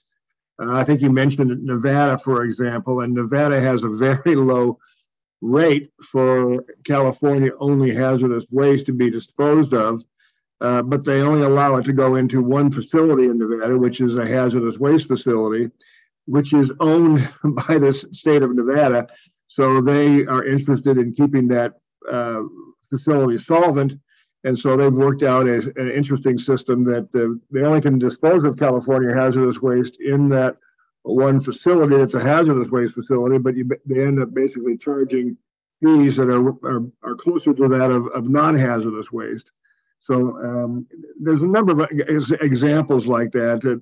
There's all kinds of things being done with respect to both, I think, Arizona and Utah with respect to the management of California hazardous waste and what kind of fees are charged by those other states. But it's not only disposal.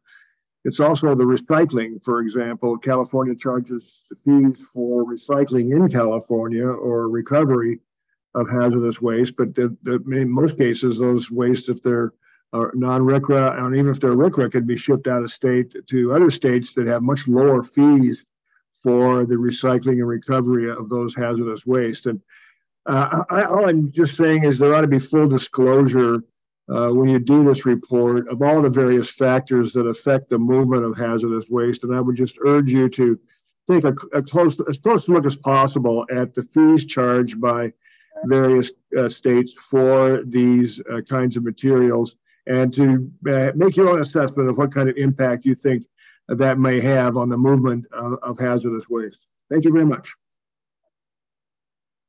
Thanks, Chuck.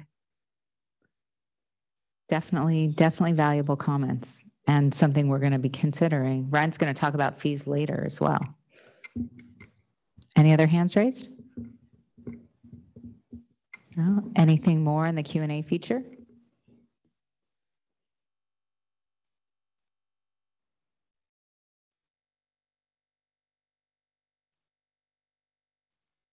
We have Daniel.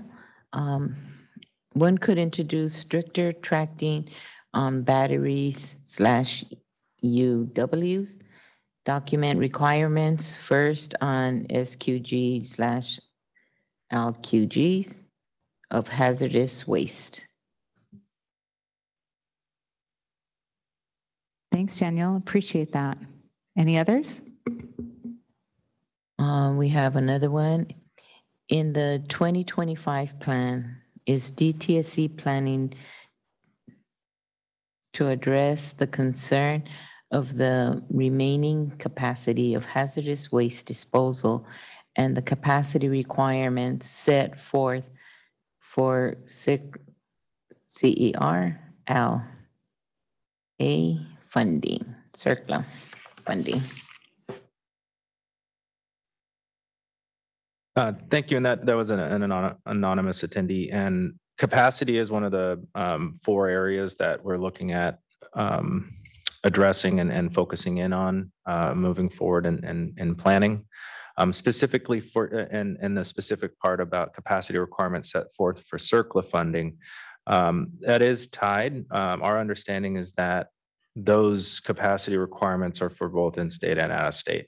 So if the purpose, as we understand it, was that it is there to ensure that waste has a place to go. So the location in state or out of state, as long as that has a place to go, that was the requirement. Thanks, Ryan. Any further comments or questions? Great. Have I'll just let you go ahead and then you let us know when you're done. Okay. We have Cynthia. DTSC should use Enviro Screen to identify at least 3 new locations for facilities and then put out a request for projects. Letting the facility choose the location results in sightings in EJ communities. We need new facilities here if we are to stop the expansion. And she has a second one, bring back pollution prevention strategies. These are comments. Go ahead. Thank you, Cynthia. Keep the comments coming, please. These are great for our consideration. Okay. We have Marvin. Non-RCRA waste shipped outside of California. Is there concern that this practice serves to simply move the waste to another state where the practice to dispose of would not be allowed in California?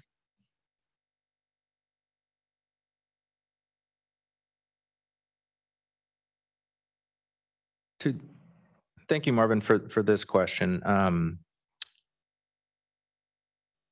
The non-RCRA waste, when it gets shipped out of state, we'd like to clarify that it does go to they go to facilities that are approved through the federal program. So they are going to those types of landfills. They are under Subtitle D of RCRA. RCRA has a few different pieces to it. Subtitle C relates to the hazardous waste, and Subtitle D relates to other types of solid waste. So municipal landfills would be included in that subtitle. So they follow a regulatory process and requirements through that piece of the law. So Ryan, does that mean the wastes are being sent to facilities that are equipped to manage the waste, whether they're in California or not? Yes. Okay, thanks. Okay. Laura, can you please repeat why you think that hazardous waste is not processed in California?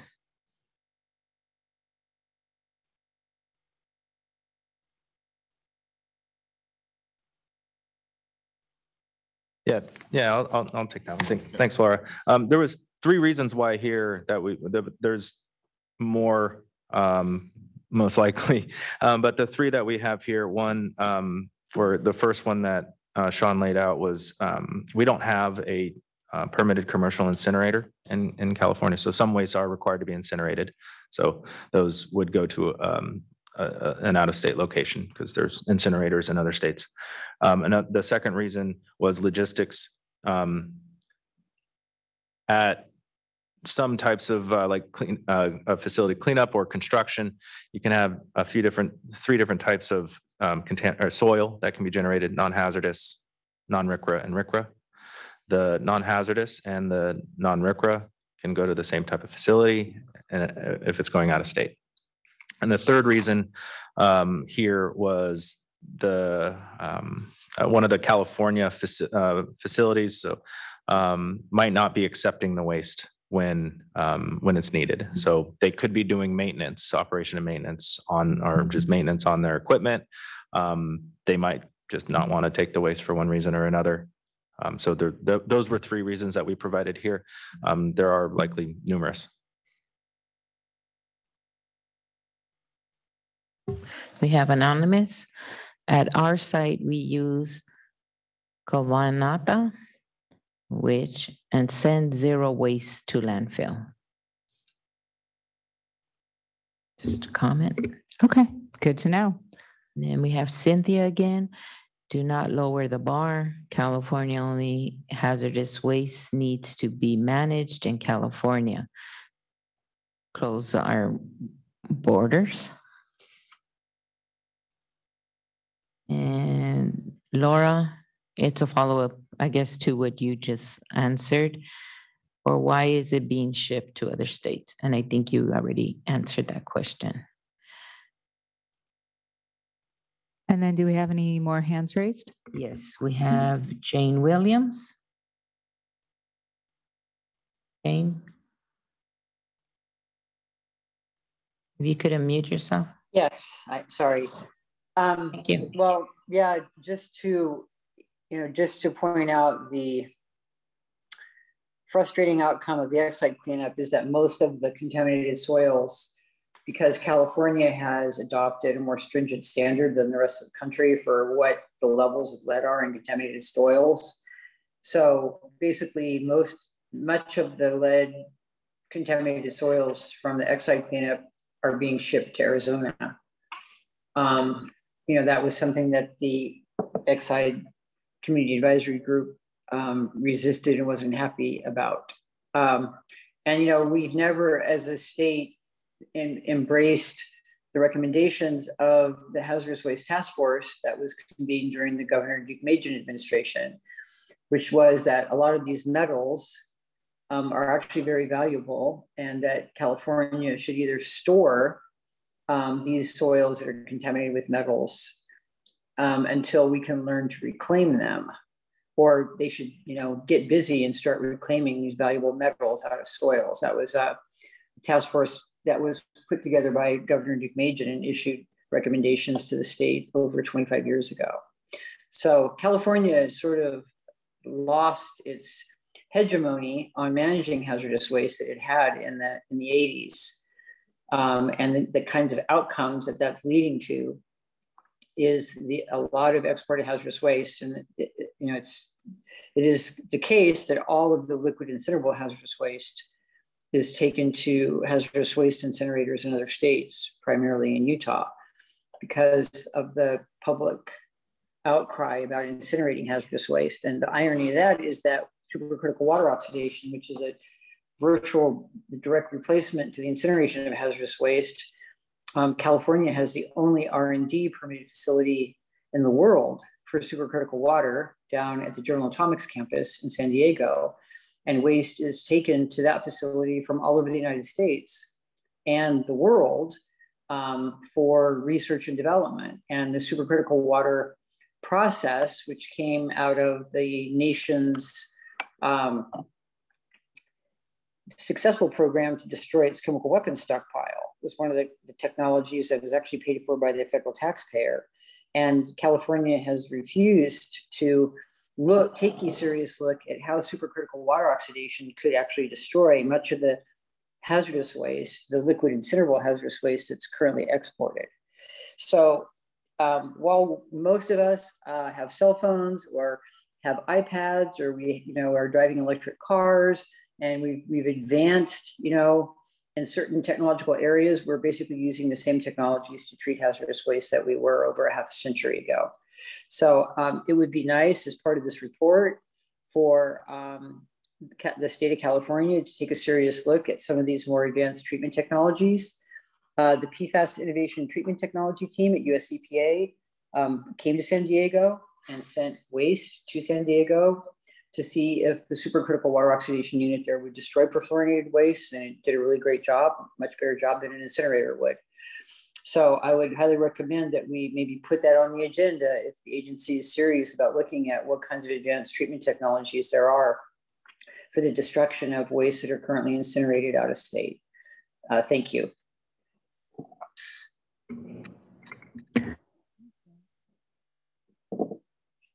Thank you, Jane.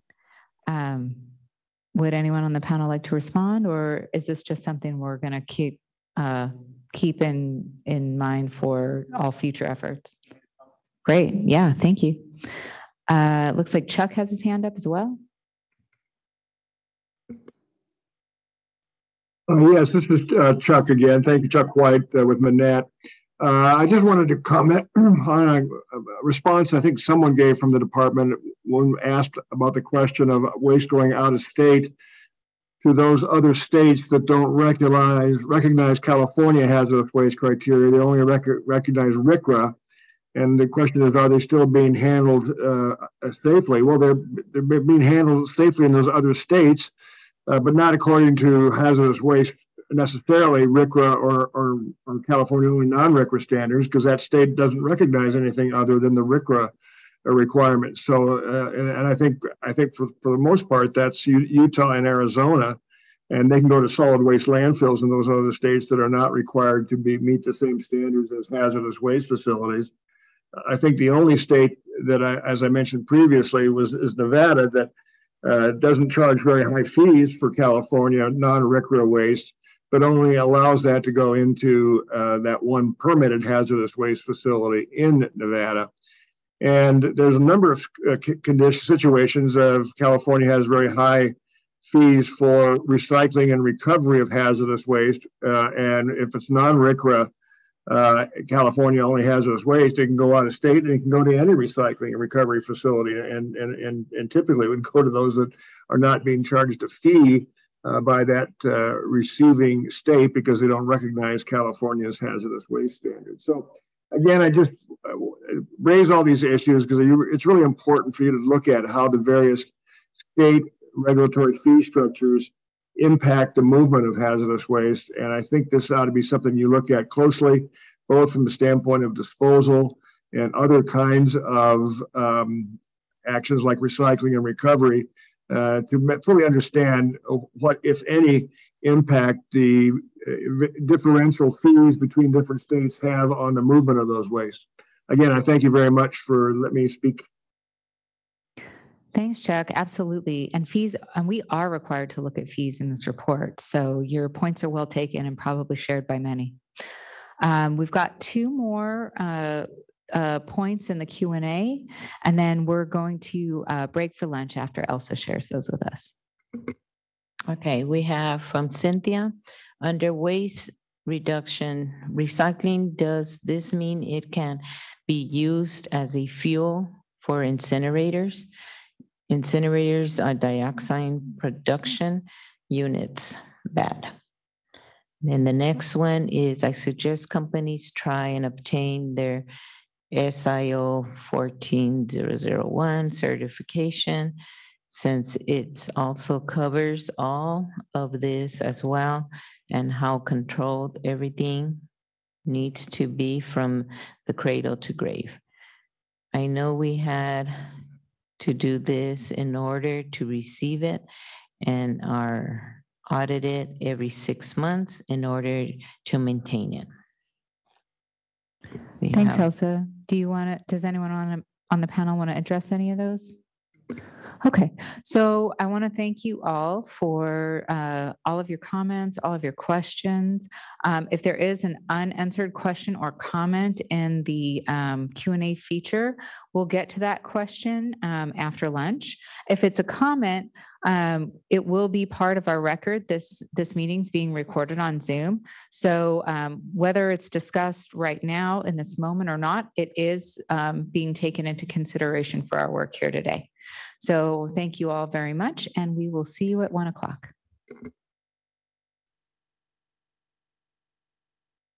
Callan virus screen and EJ screen are used to compare census tract demographic information and are not recommended to be used alone for decision-making purposes.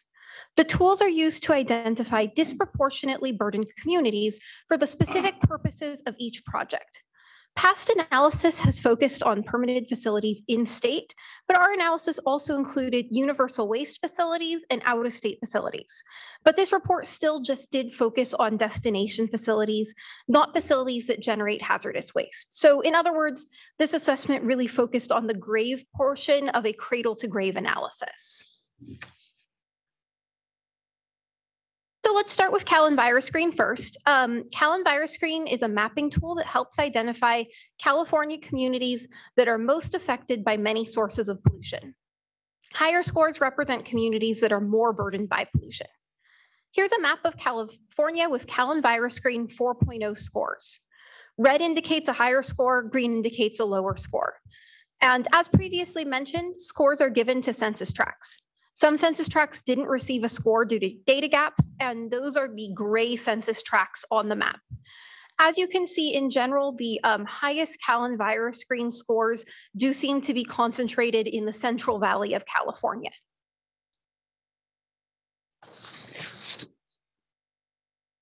Callan virus screen 4.0 was used for the assessment of universal waste destinations, universal waste recyclers, and permitted facilities in California. Out-of-state facilities can't be analyzed using Callan virus screen because those scores are only available for California facilities. Also, some facilities are located in census tracts with unreliable or unavailable Callan virus screen data, so those facilities were just omitted from the analysis. The graph shows the percentage and also the ratio of each type of facility that was at or above the California 75th percentile. So for example, of the 64 in-state permitted facilities used in this assessment, 30 were within a census tract that was at or above the Callan virus screen 75th percentile. Just to take an example, one of these facilities, Safety Clean of Santa Maria, fell in the 71st Callan virus screen percentile, so it doesn't count for one of the 30 permitted facilities to score above that line. And the reason why there's only 64, whereas usually we talk about 74 permitted facilities in California, is because the other 10 facilities were in census tracts that do not have a Callan virus screen score. That data is not available. Moving on to EJ screen assessments. EJ screen is a mapping tool developed by the US Environmental Protection Agency. EJ screen was used for the assessment of universal waste destinations, recyclers, permitted facilities, and 31 out-of-state facilities. More than 95% of the manifested waste shipped out of state in 2021 was managed at these 31 facilities. So we didn't know how long a full evaluation would take of all out-of-state facilities, so we just limited it to these 31 facilities because they manage the vast majority of California-generated waste that has been sent out of state. For example, of the 74 in-state permitted facilities used in this assessment, 49 were within a census tract that was at or above the EJ screen 75th percentile. So using the same example as before, just for comparison, Safety Clean of Santa Maria scored in the 97th EJ screen percentile, and therefore was one of the 49 permitted facilities to score above the EJ screen 75th percentile mark.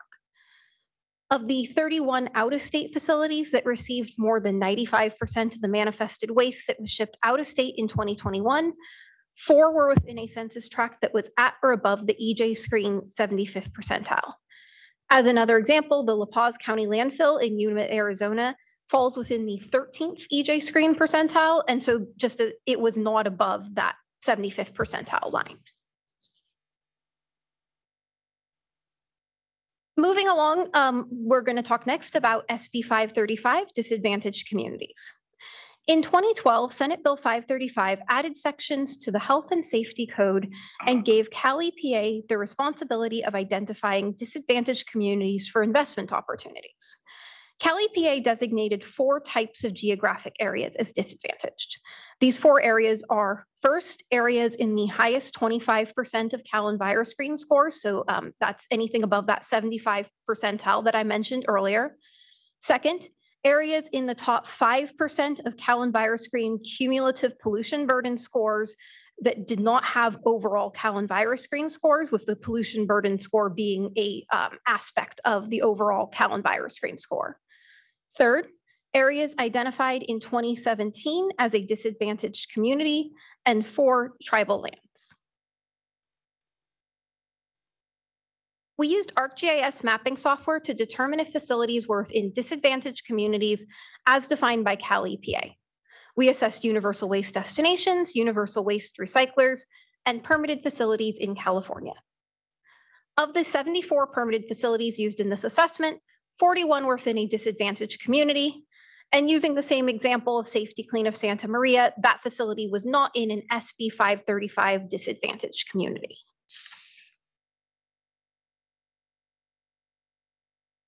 We also looked at sensitive receptors. Per the US EPA, sensitive receptors include, but are not limited to, hospitals, schools, daycare facilities, elderly housing, and convalescent facilities. So basically the kinds of facilities that you're going to find in any sort of city or town. For this report, we used ArcGIS mapping and satellite imagery to determine if sensitive receptors were within 1 mile of a facility. We chose a 1 mile radius because that was the level of detail that we could achieve with this methodology. Facilities assessed included universal waste destinations, universal waste recyclers, permitted facilities, and 31 out-of-state facilities. And of course, these are the same 31 out-of-state facilities I mentioned earlier that received 95% of the manifested waste shipped out of state. Of the 74 in-state permitted facilities used in this assessment, 54 had a sensitive receptor within 1 mile of the facility. Using the same example as before, Safety Clean of Santa Maria is within 1 mile of at least one sensitive receptor. Of the 31 out-of-state facilities used in this assessment, 8 had a sensitive receptor within 1 mile of the facility. So using the same out-of-state example, the La Paz County landfill in Yuma, Arizona was not within 1 mile of a sensitive receptor. So for a discussion for this section, the analysis for this part of the report only included destinations of hazardous waste.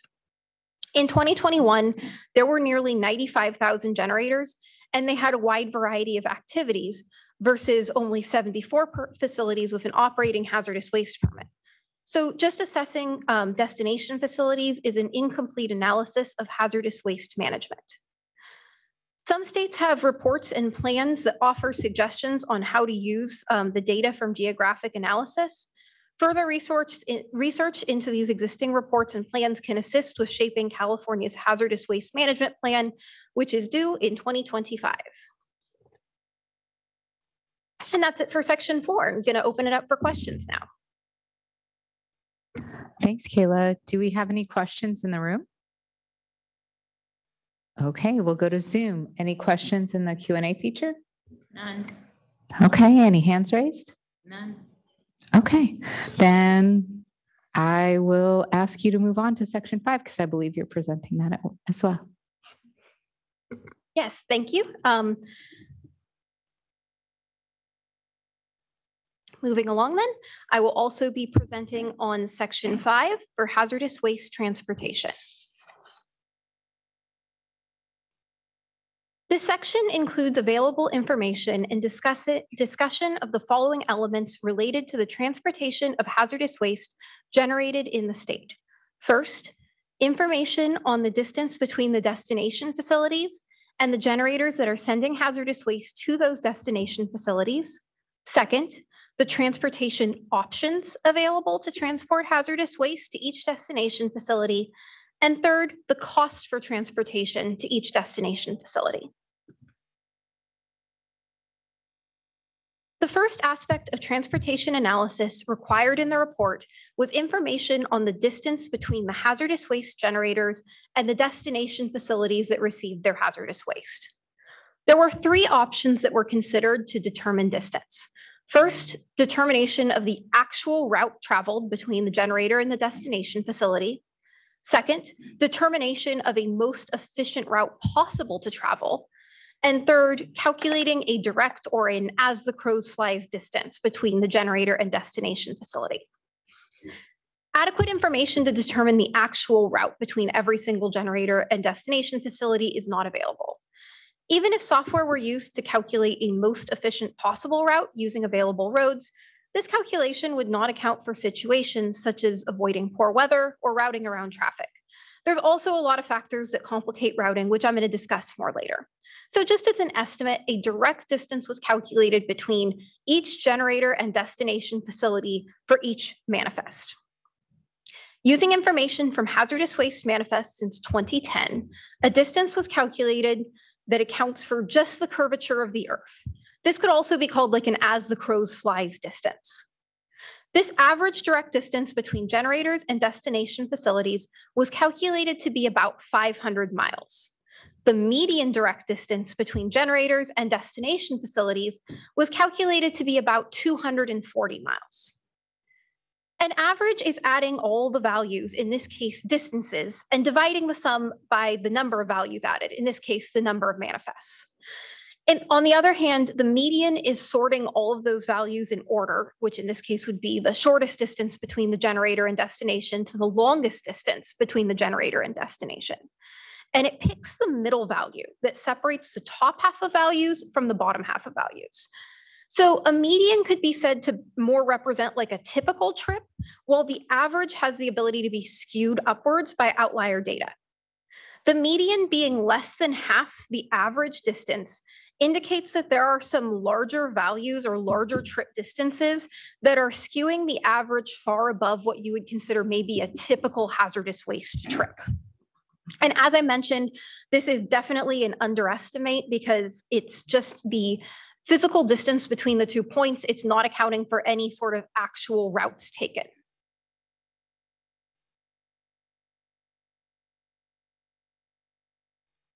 The second aspect of transportation analysis required in the report is the transportation options available to transport hazardous waste to each destination facility.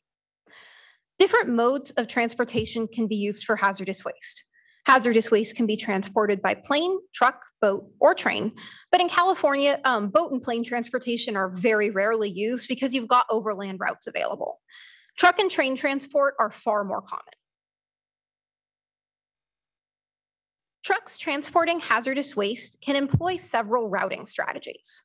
Sometimes hazardous waste is transported directly from the generator to the destination facility, or TSDF, which stands for Treatment, Storage, and Disposal Facility. This can occur if a generator has enough waste to fill a whole truck, and it's all going to be delivered to a single destination. If waste is brought directly from the generator to the destination, the direct calculated distance might actually be a reasonable estimation of the miles traveled, but it's still going to be an underestimation. Physical roads are not perfectly direct. The most direct road may also be less safe than the less direct road. Weather may determine the safest route. So a truck transporting hazardous waste may choose to route around the mountains in the winter when there's snow, for example. Also, some routes may be restricted for hazardous waste transportation. For example, it is required to route around the town of Buttonwillow when going to the Buttonwillow hazardous waste landfill. Often, hazardous waste is not brought directly from the generator to the destination facility. A generator may not have enough hazardous waste to fill a truck, so a truck may stop at multiple generators to build a load before going to the destination facility.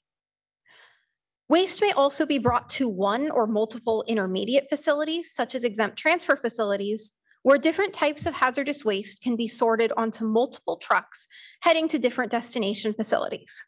And the schematic on the slide just shows an example. There could be multiple intermediate facilities, multiple destinations. The routing can definitely get really complicated when it comes to load building.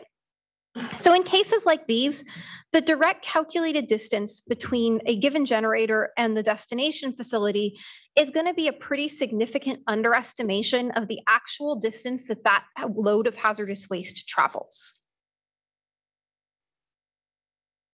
A third type of routing is consolidated manifest transportation.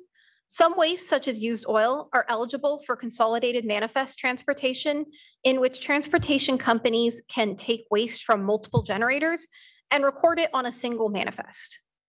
These consolidated manifests do not list the address or identification of the individual generators, and instead the transporter assumes the role of the generator. This obscures the addresses of the original generators in HWTS. The addresses are available in different databases in a different database that compiles information from transporter quarterly reports, but at this time we don't have this data in a format that can be analyzed. It's also worth noting that not all wastes that are eligible for consolidated manifest transportation are transported in that way. Some transportation companies don't use consolidated manifesting because of the extra liability of taking on the role of the generator. So that was all talking about different truck routing options. Let's talk a bit more about rail transport. Rail transport by mile traveled is typically cheaper than truck transport and can cost actually as little as a third of truck transport. This is because trains can be up to 4 times more fuel efficient than trucks. There may also be a greater labor efficiency because an individual driver is needed for each truck. This slide shows the different rail lines across the US, and the different colors just represent the different companies that own those and operate those rail lines. As you can see, there's a limited number of rail lines and also rail spurs, which are just offshoots of the main line, especially in and near California. There's visibly a higher density of rail lines in the eastern half of the country than there is in the western half of the country. So even when rail transport is used, it's often necessary for a truck to bring waste from the generator to the nearest rail spur, and then the train transport occurs over a longer distance, and then another truck picks it up at the destination rail spur to bring it to the destination facility. Granted, some large generators and destination facilities are located right on a rail spur and they may not need that truck transport, but that hybrid model of using both truck and train transport is pretty common.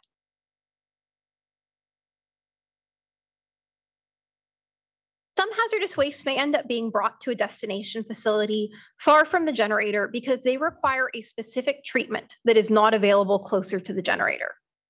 An example of this is hazardous waste requiring combustion or incineration. Incineration is a type of combustion where the primary purpose of burning is to destroy the hazardous waste.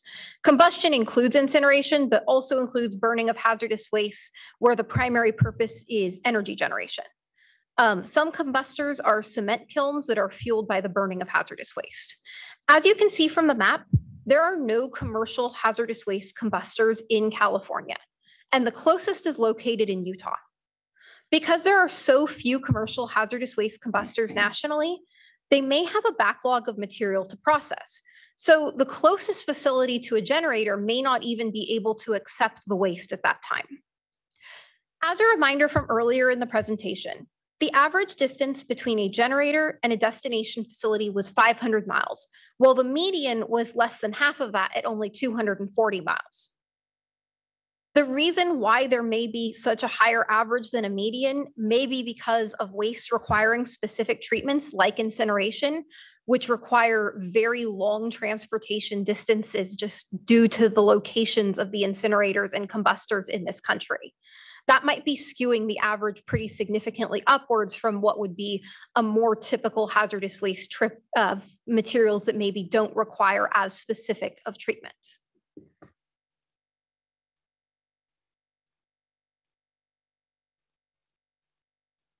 The final aspect of transportation analysis required in the report was to estimate a cost per mile traveled of hazardous waste for disposal. This was difficult to quantify because there's a lot of factors that affect pricing. Hazardous waste type can influence the cost.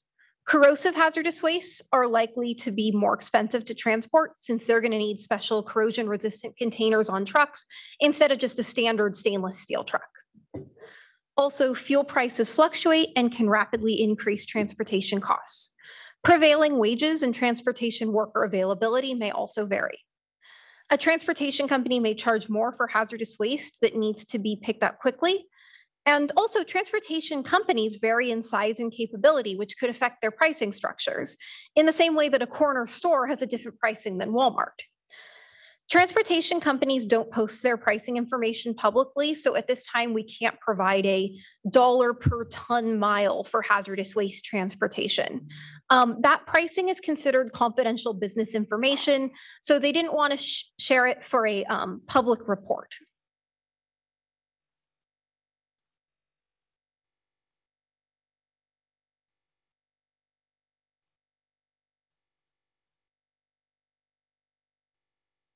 But as I mentioned, there are a lot of factors that go into that pricing. So it's also not like there's a single dollar amount that is going to be the definite pricing structure.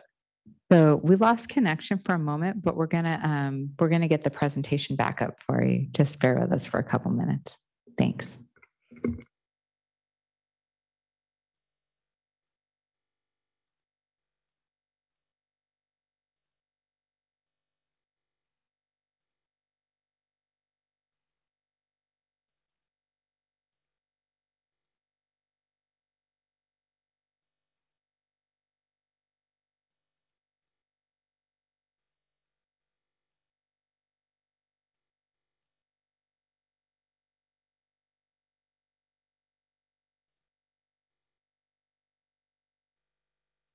There we go. Thanks everybody for your patience.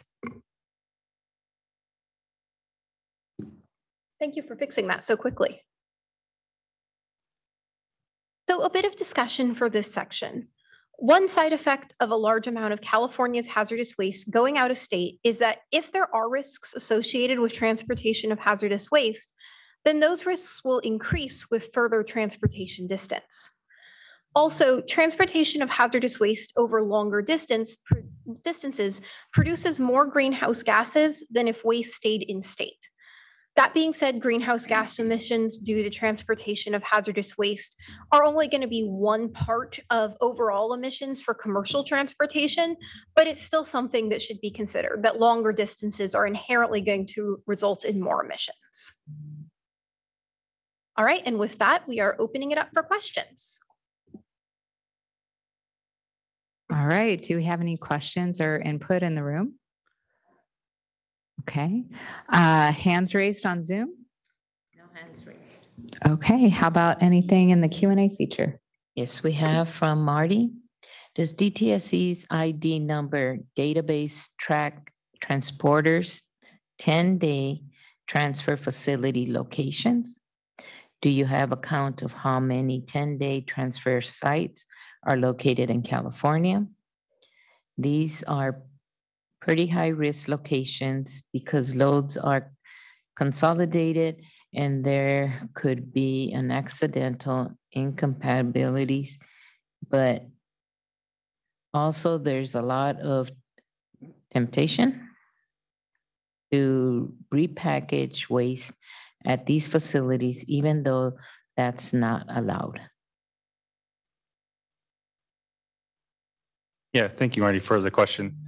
DTSC does track this information and throughout a variety of different of our departments. I know enforcement also tracks this to ensure that they're complying with those 10-day requirements as well. When it comes to our current tracking database inside of our systems, we don't have those available at this time, but it's something that we can get. If you want to email it to us, we can try to follow that up for you. Thanks, Sean. Elsa, do we have anything else? Nothing else. All right. We do have a break scheduled after this section, but because the break isn't scheduled till 2, I'm just going to ask Kayla to keep on going with the next section, and then we'll see where we get by 2 o'clock.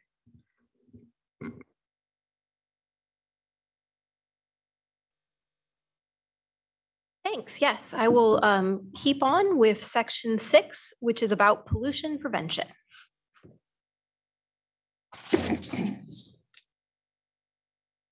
Section 6 discusses pollution prevention programs, and pollution prevention is often abbreviated P2. This section of the report was required to summarize past and current P2 programs run by DTSC. Also, the report needed to analyze national and international P2 programs. And the purpose of this analysis is to inform recommendations for changes to Health and Safety Code Articles 11.8 and 11.9. These articles were enacted in 1985 and 1989, respectively. Both Articles 11.8 and 11.9 established a framework for pollution prevention in California, and I'm going to give just a brief summary of what those entailed.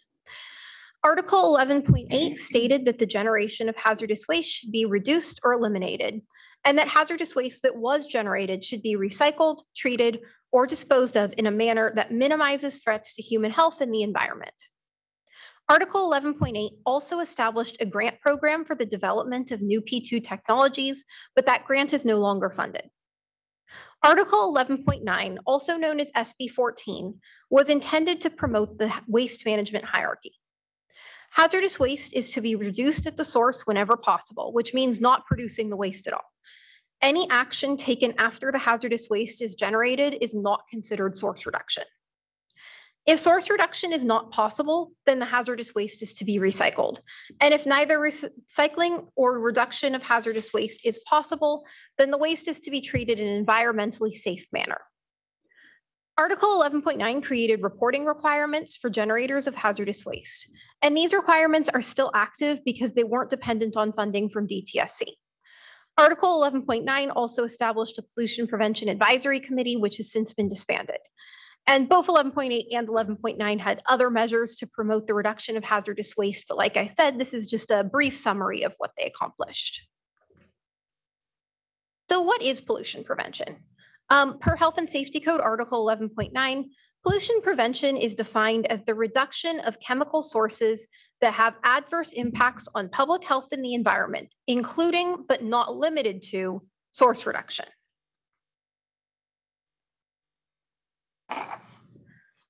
DTSC previously had a P2 program that existed for over 20 years, but DTSC currently does not have a P2 program. While it existed, the P2 program administered a variety of projects. DTSC measured the success of individual projects by evaluating their environmental impacts against metrics like source reduction effectiveness. Despite the P2 program having successes, accomplishments were typically limited. So, for example, the P2 project may have resulted in the reduction of hazardous waste only in a specific industry or only by a few generators.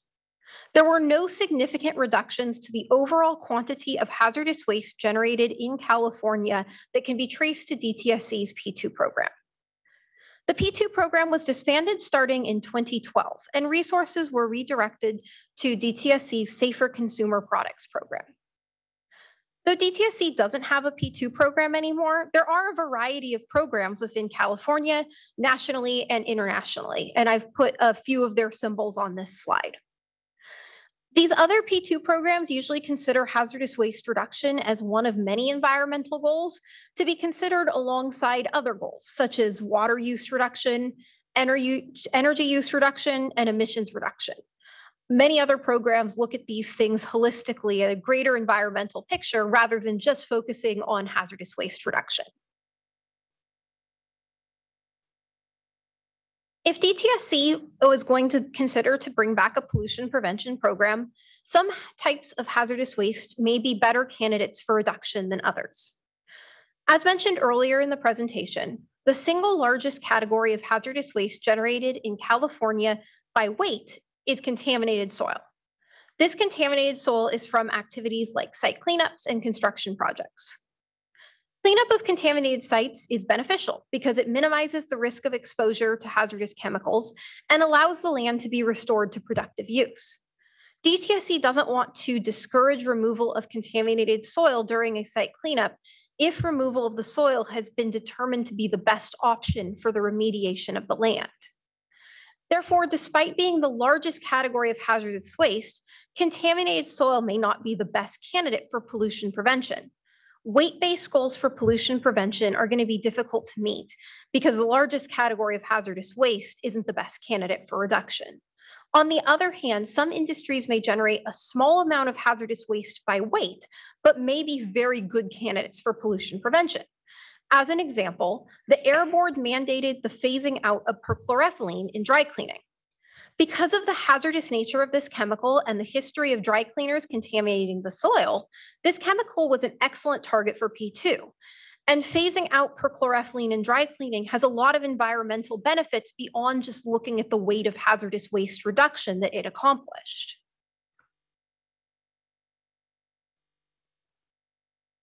One more aspect to look at when discussing pollution prevention is a circular economy. In a traditional linear economy, products are used and become waste that must be disposed of. In a circular economy, generators reincorporate what would have been waste back into the production process to become products again. A circular economy minimizes the need for both raw materials and for waste disposal, which is especially important for processes that produce hazardous waste. The diagram shows the difference between a linear and a circular economy. And as you can see, the key aspect of a circular economy is recycling. Without recycling, the economy is inherently linear.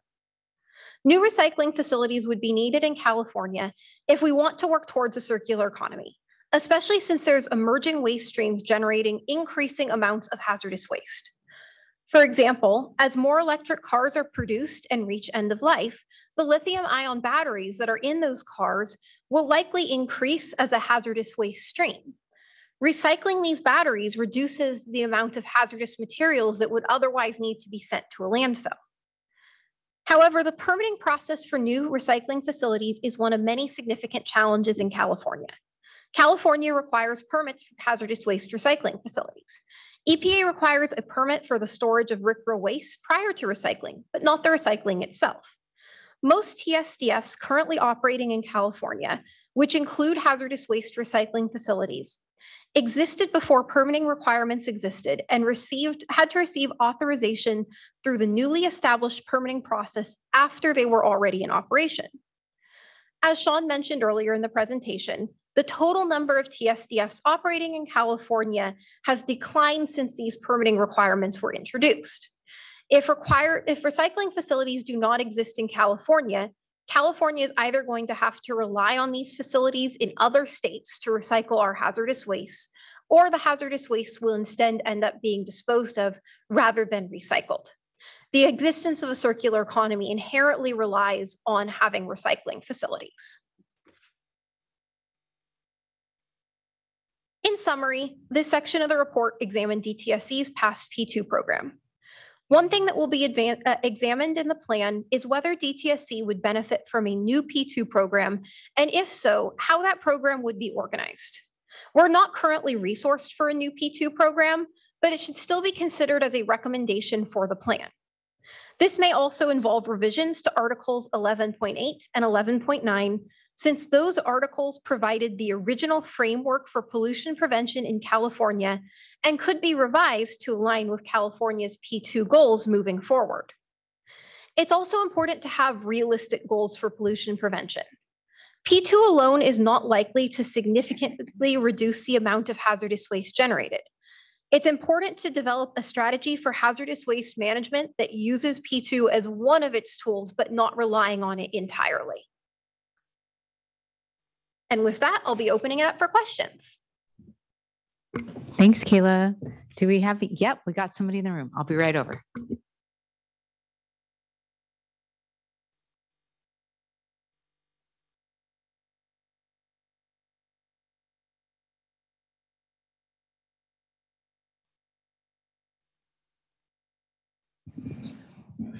Thank you. Thanks, Eric Nolan again. So this pollution prevention, to me, it's such an important issue, and I've been involved in pollution prevention since the early 1990s when I was working in Arizona with actually was working with a foundry and put together a pollution prevention program for that foundry that significantly reduced their hazardous waste, significantly reduced their employee exposures, played a key role in some of their groundwater remediation efforts. And yet that was all done while we increased productivity by almost 2 times. So it's a very effective thing. And I think it's really important and we need to move forward with it. I guess what I want to say is that my experience here, especially like SB 14, it seemed like nothing really worked there. There were too many ways to get around it and say, hey, yeah, we've got this pollution prevention thing we have to do for our hazardous waste, but now we really can't. We've got this out to say there's nothing we can really do. This waste is generated because of the way it's generated. We can't do anything about it. So that's our SB 14 statement. So what I would like to see, and I love the circular economy concept as well, but that goes beyond just hazardous waste. As you mentioned, it's recycling is going to be a key part of that. Reuse is going to be a key part. Reduction in raw material production is going to be a key part. All of that comes into play. I think it would be valuable for DTSC to partner with other agencies like Cal OSHA because it's also reduces exposures to employees. Partner with those and also partner with industry because what really is in play right now is sustainability reporting, ESG reporting. Companies are in the U.S. are under a lot of pressure to report their emissions. Of course, their greenhouse gas emissions are the most material issue they're dealing with right now, but waste generation, water use, all that's going to come into play as we move along. In Europe, it already is. Europe has already got regulations in place that where companies have to report on their ESG efforts and they have to report their metrics, and there's all sorts of tests against greenwashing. And so I think there's a real opportunity here to grow P2, and I think even call it something else, but move towards that circular economy concept. Again, I think partnerships will be important for that because otherwise, if it's just DTSC pushing it, I'm not sure that you'll get very far. I think it's such a broad scoped issue. And in circular economy, that word economy is there. It's a very economic issue as well. So I think, again, I would encourage partnerships if you could reach out and start working on that. Thank you so much. Anyone else in the room? And would anyone on the panel like to address it? No? All right. Great comment. Thank you so much. We're all looking at this. Anybody on Zoom?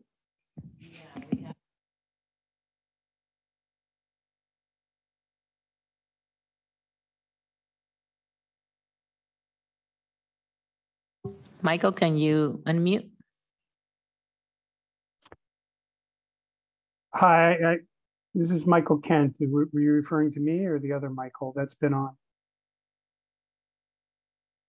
Hello? Yeah, we can hear you. We can hear you. Oh, okay. I didn't hear the first half of what you said. I apologize. So a couple of thoughts. One, from what I remember in the late 80s, early 90s, when pollution prevention was first being pushed, it was because a lot of the local hazardous waste landfills were filling up, and it was projected that the cost of disposing hazardous waste was going to go up significantly, and that made pollution prevention much more attractive. So I'm wondering how much you'll be looking at the cost structure of hazardous waste disposal and trying to affect it to make pollution prevention more desirable. And then the other thing, and this is more of a comment, we had a situation in Contra Costa County in the 80s and 90s where a facility under the guise of pollution prevention was taking waste from a titanium dioxide process and making cement out of it and selling it as road bedding.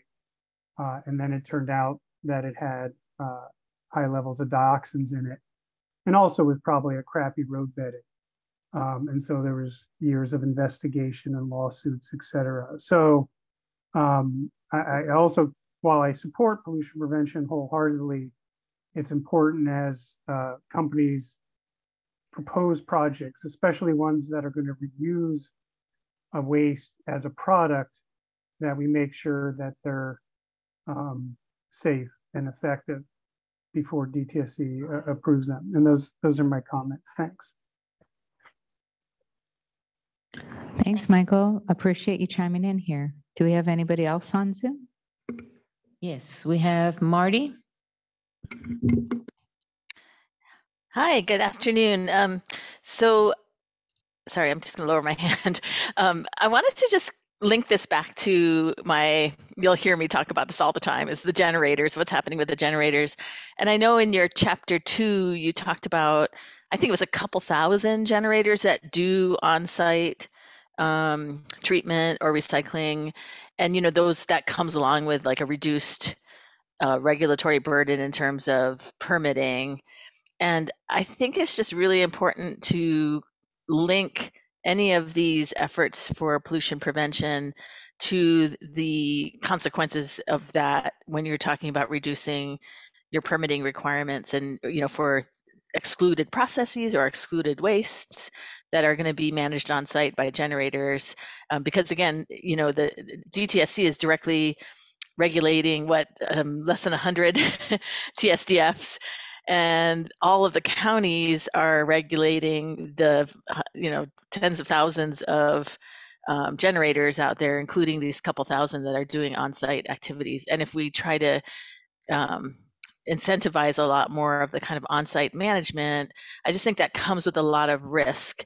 And there's more than just risk in the moment or sort of what we're doing from here on out. There's this accumulated risk that happens in the life cycle of the facilities, because I, for one, don't see a really great track record in closing out these processes and these facilities with respect to those activities and ensuring that they haven't contaminated the soil and groundwater underneath the facility.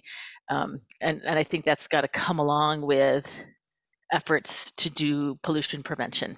So that's my comment. Thanks, Marty. Do we have anybody else on Zoom? Chuck White.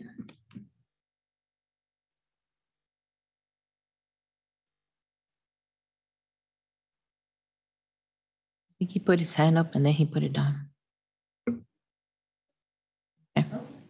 Okay. Any more comments in the Q&A feature?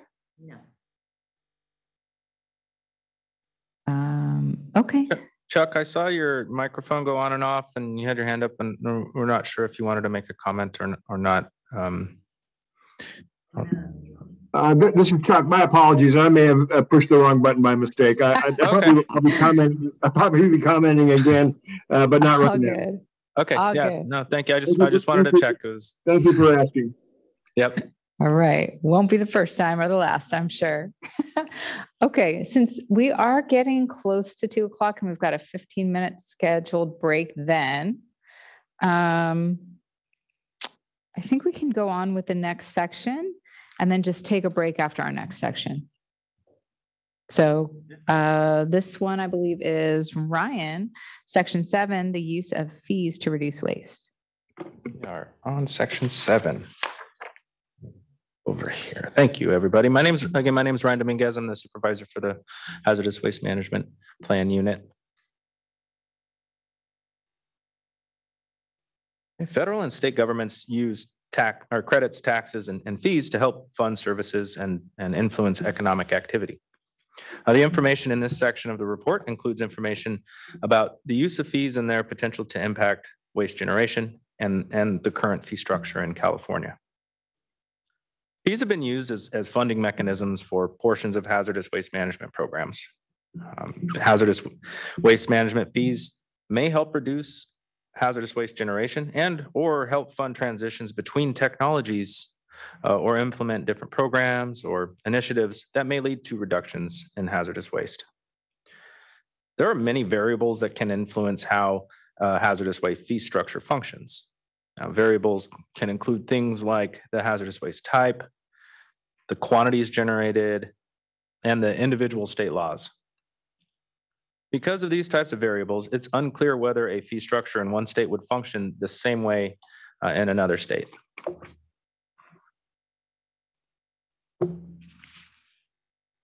We explored two main types of fees. We looked at a tiered fee and fee rate structures. And in the tiered fee, in this structure, fees are scaled up or down based on certain variables like the quantity of hazardous waste generated. So in other words, fees can either increase or decrease depending on the amount generated. California applied a tiered fee structure to hazardous waste generation in the early to mid 1990s and recently discontinued this process or this practice when the generation and handling fee replaced the previous structure. The new generation and handling fee is a flat rate, and flat rates apply a fixed cost per unit. Now, a fee may be imposed on like the quantity of hazardous waste generated. And that is exactly what California's new hazardous waste generation and handling fee is. It's a per ton generation fee.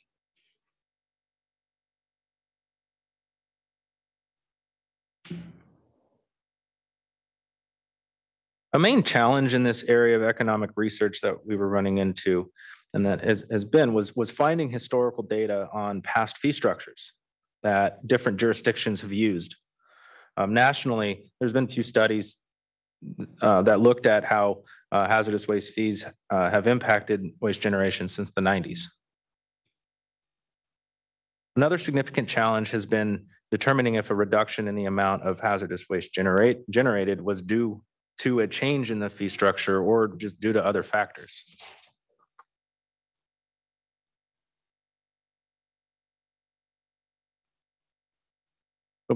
Like I said before, California recently changed its fee structure.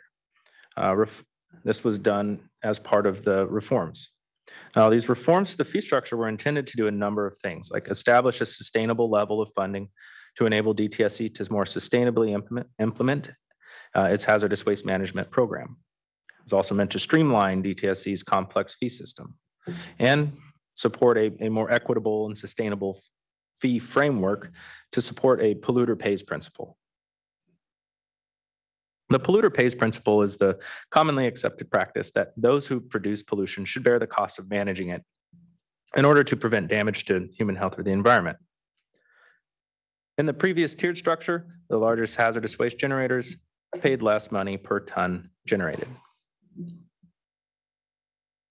The impacts of the restructuring this restructuring on waste generation and other waste management decision-making will not be known for several years as hazardous waste generators and facilities adjust to fee structures.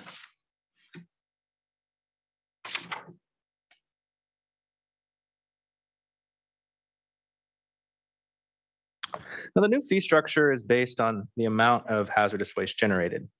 Now, this means, for example, that non-RCRA soil contaminated with naturally occurring metals that's generated during an infrastructure project is charged the same fee rate as potentially more hazardous RCRA waste containing metals from a plating facility.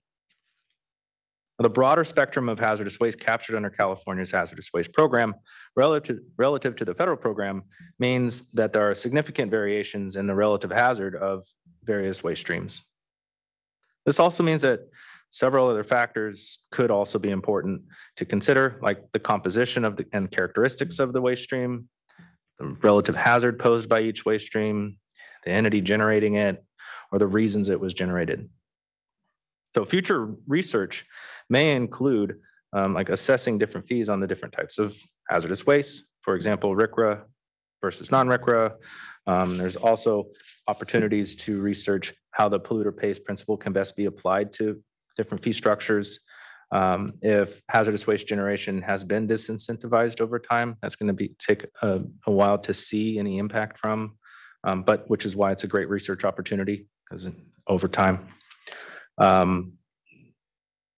And if a fee structure could reflect both the broad societal responsibility for legacy pollution and the broad benefit of reducing harm from exposure to hazardous waste, or even how a fee structure could better support California's climate, equity, or circular economy goals. So needless to say, there is a lot of opportunity in this area of research and for research, and we are looking forward to working with others to complete that. And with that, I will open up questions, comments, discussion. Thanks.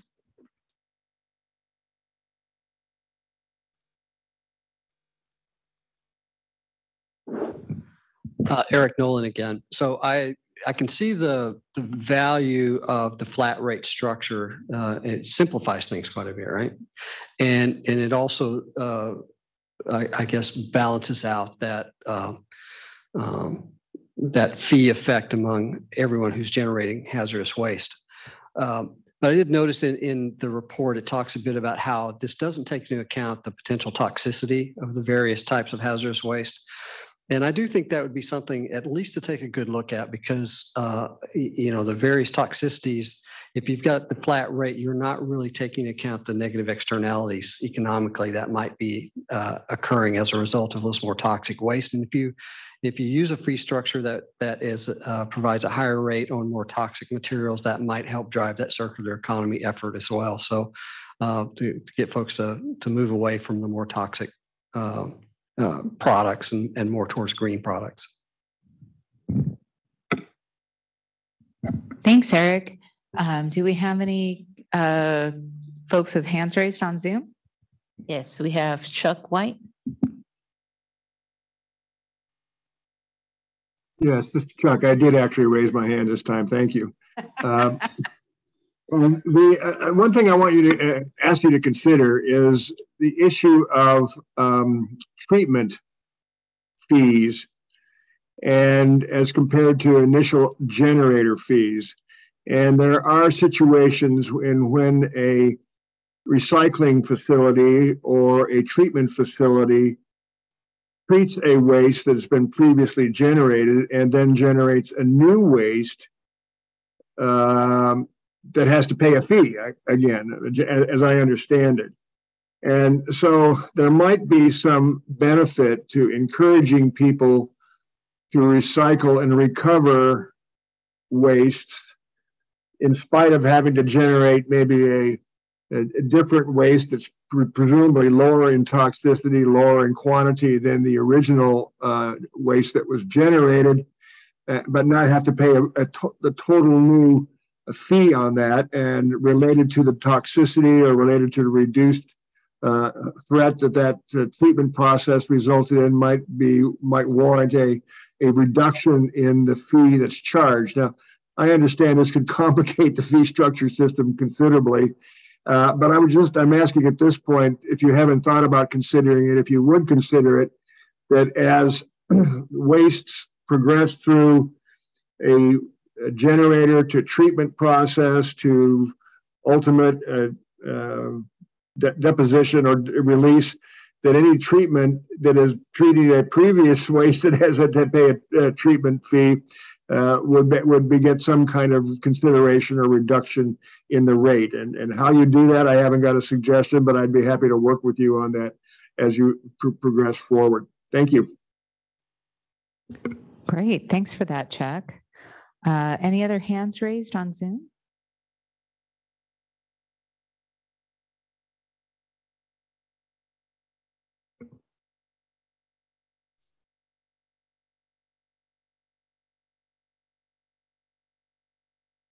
Whiston. Thank you for the opportunity to comment. First of all, I do recognize that this discussion is in relationship to the ongoing work to prepare for and, in fact, promulgate a hazardous waste management plan for DTSC. But I wanted to touch on two things regarding this topic. One, I'm sure you're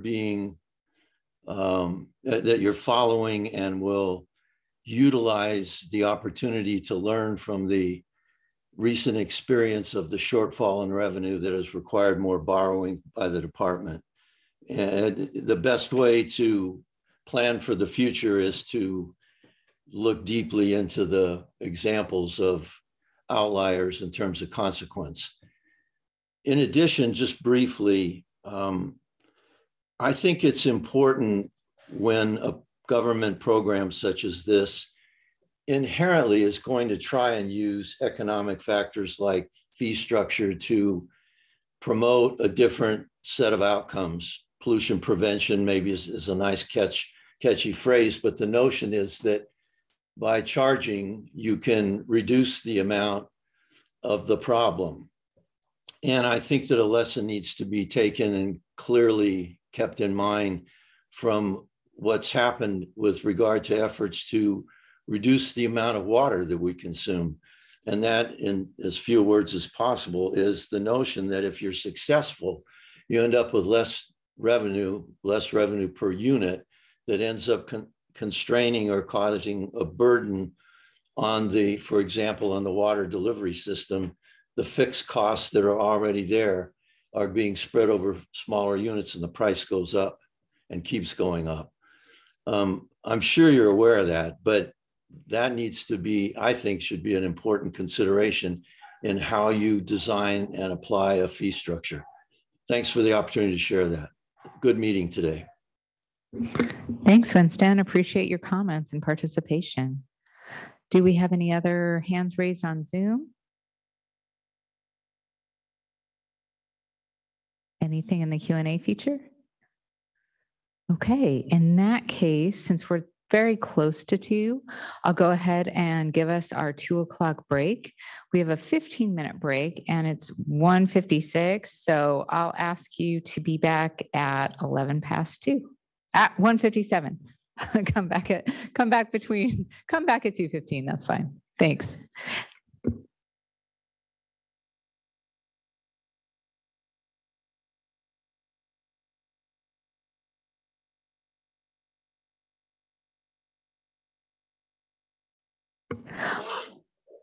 All right. Thanks for coming back again, everybody. It looks like Chuck White has his hand raised, so we're going to invite you to speak before we start our next segment.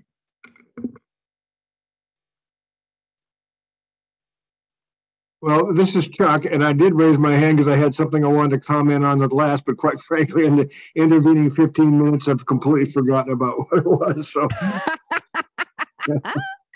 all right, Chuck. I'll just keep listening. All right, and you know what? When you think of it, just take a note.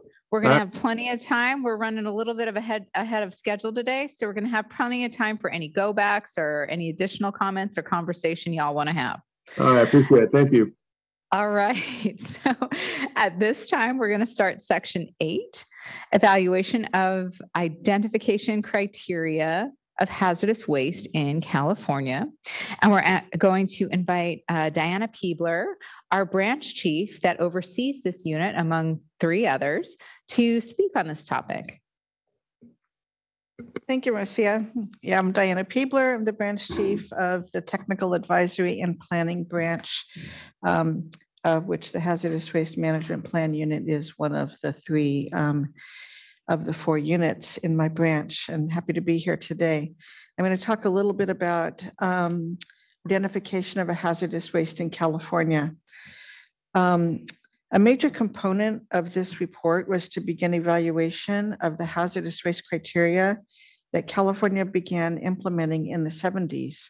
As we mentioned earlier, California had its hazardous waste program originally in 1972, before RCRA was passed in 1976.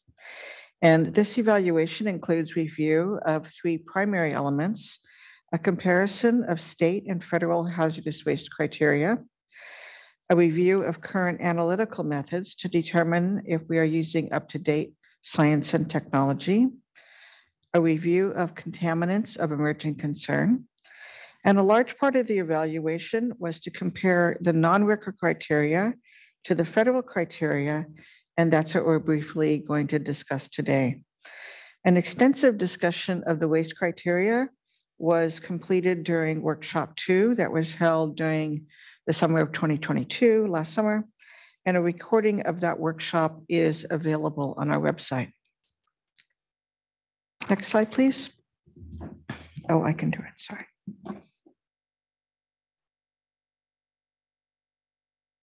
Okay, I think I just talked about that. And so the first thing is to determine whether or not a waste is a hazardous waste. And determining whether or not a waste is hazardous or not can be a complicated process, but it can be broken down into some relatively simple steps. First, we determine whether or not there are any exclusions or exemptions from a waste being identified as either a waste or a hazardous waste. Congress and EPA excluded or exempted certain waste from hazardous waste regulations, as did we. We have some individual California exemptions. They mainly did that to avoid overlapping of federal regulations.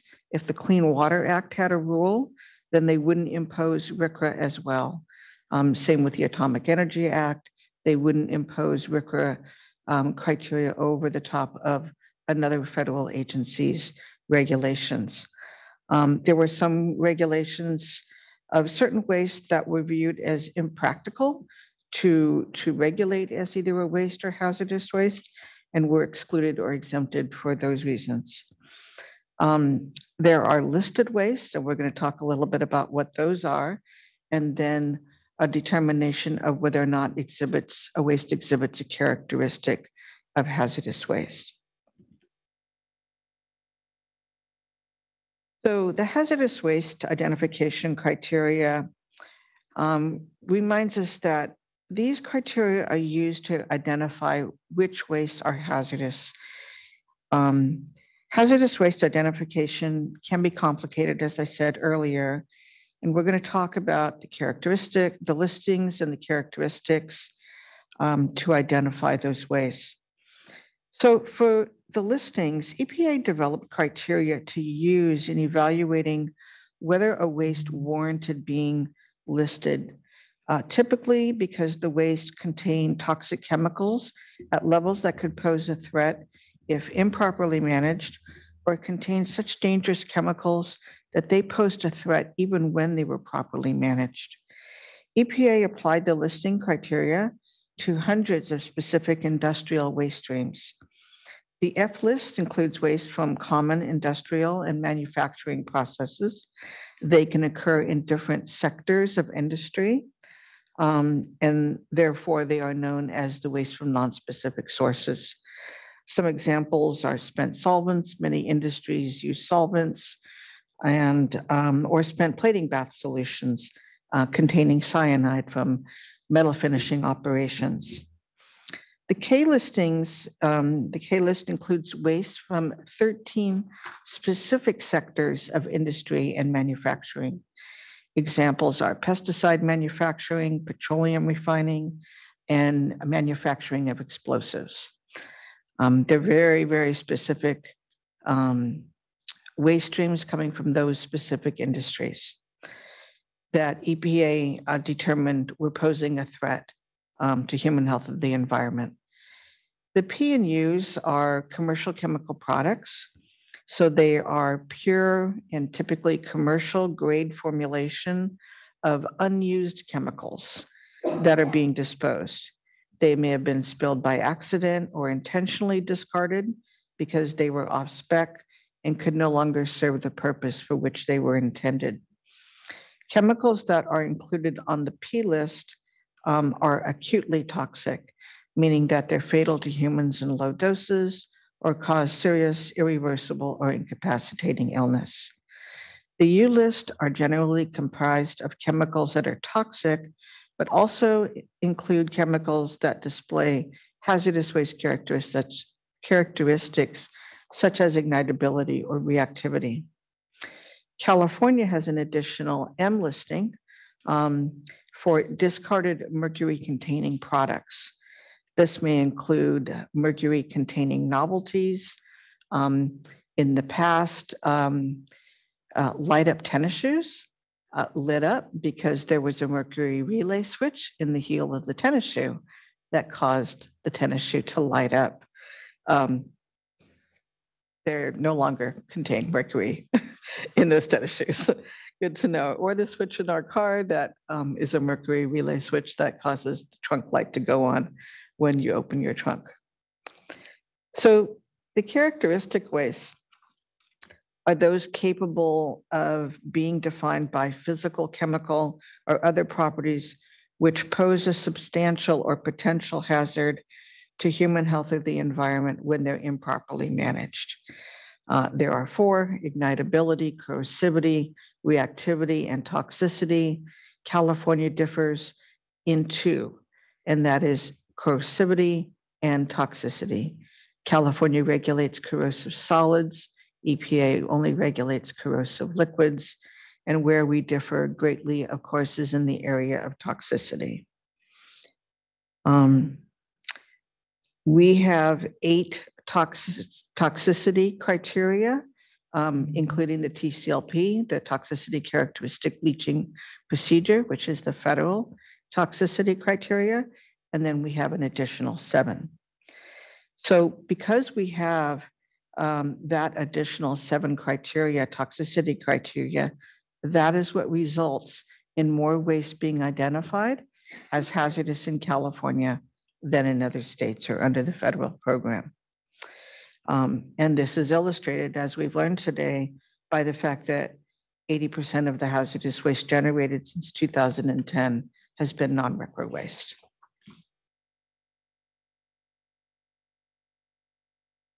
So the primary differences in the federal and state criteria, as I mentioned, we regulate corrosive solids in addition to the corrosive liquids and the toxicity. The federal toxicity test was designed to model a theoretical scenario in which a waste is mismanaged by placing it in an unlined landfill containing municipal solid waste. Leachate is formed when rainwater filters through waste placed in a landfill. When this liquid comes in contact with buried waste, it leaches or draws out the chemicals or constituents from those wastes. The toxicity characteristic leaching procedure, which is the federal test, uses acetic acid as the leaching solution for a period of 18 hours. And that test is designed to simulate the result of rainwater infiltrating the landfill, reacting with the municipal solid waste, and then leaching through the waste being tested. The numerical limits EPA set for the RCRA toxicity characteristic were set at levels that would prevent the groundwater under the landfill from posing a threat to human health or the environment. Once this leachate is created via the testing procedure, the waste generator must compare those levels to any of the 40 chemicals and amounts above the specified regulatory thresholds. These regulatory levels are based on groundwater modeling studies and toxicity data that calculate the limit above which these common toxic compounds and elements would threaten human health and the environment by contaminating drinking water. If the leachate sample contains a concentration above the regulatory limit for one of those specified chemicals, the waste exhibits the toxicity characteristic. Liners and leachate collection systems prevent the potentially harmful leachate from contaminating the soil and groundwater underneath the landfill. California's leachability test, known as the waste extraction test, or colloquially called the WET, tests the waste using a stronger acid. California's test uses citric acid over 48 hours, as opposed to the TCLP using an acetic acid over 18 hours. And because of that, it results in more constituents being identified as hazardous waste. In this way, our system in California is more stringent than the federal system. And as we know, as an authorized state, California, as we talked about before, can be more stringent than and broader in scope than the federal program. And we are. We also identify more constituents as hazardous than does EPA. And that is where we are broader in scope. For example, we regulate copper, nickel, and zinc. These are not metals that EPA regulates as hazardous waste. So because we regulate 19 metals to EPA's 8 metals, that makes our program broader in scope than the federal program. We have additional toxicity tests in California. Like I said, we have 7 to EPA's 1. We have, for example, an aquatic toxicity test, also identifying more waste as hazardous than does the federal program. California developed the aquatic toxicity criteria because numerous accidental and intentional discharges of some waste had been discharged to aquatic environments, resulting in fish kills. This was back in the early 70s, and even before then, when we had tanker trucks full of sludge backing up to rivers, opening up the valve and creating fish kills down the river. So the test therefore identifies those wastes as aquatically toxic. This can result in the identification of some waste, such as shampoos and detergents, as being hazardous in California because it fails the aquatic toxicity test. The underlying research and damage incidents that provided the rationale to regulate those additional wastes as hazardous come from the 1950s, 60s, 70s, and 80s. And as we mentioned earlier, our criteria now is almost 50 years old. So these and other factors are going to be reviewed to determine whether or not there is recent toxicity data, management scenarios, and we'll take these into account as we go forward in the planning process to ensure that our criteria are up to date with modern science. And as we mentioned before, this review is expected to take years. It took us 45 years ago. It's going to take us a bit to go into the future. And that concludes my presentation. Is there any questions? Thanks, Diana. Do we have any questions in the room? We'll start off here. No? Okay. It looks like Chuck's got his hand up. No, it's oh, Marty. Matt, Sorry. Marty. Sorry, I'm looking with my peripheral vision at Sean's screen. Please go ahead, No problem. Marty. I would be honored to be called Chuck any day. I just wanted to comment on this. You know, I think when we talk about hazardous waste characterization in California, you know, we say it's complicated and then we're like, oh, we have a simple little flow chart.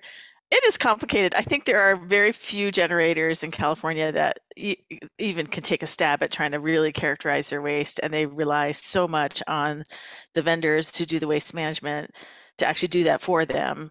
And you know, they don't always have the same knowledge that the generator has. And I think when we're communicating about non-RCRA hazardous waste, one thing that often gets left out, and I noticed was not really talked about in this discussion as well, is all of the, you know, the exclusions from solid waste, the exclusions from hazardous waste, and then like these weird exemptions that exist that you know exempt you from part or all of elements of the hazardous waste program for certain things like recyclable materials, you know, but they only apply as long as you're kind of within that definition. And I think that if you really look at the universe of waste that's being generated out there, the differences between the federal and the state definitions of exclusions, and I'm a little bit dated on my knowledge, but I think that that actually contributes to a fair amount of the differences between what is regulated at the federal and state level,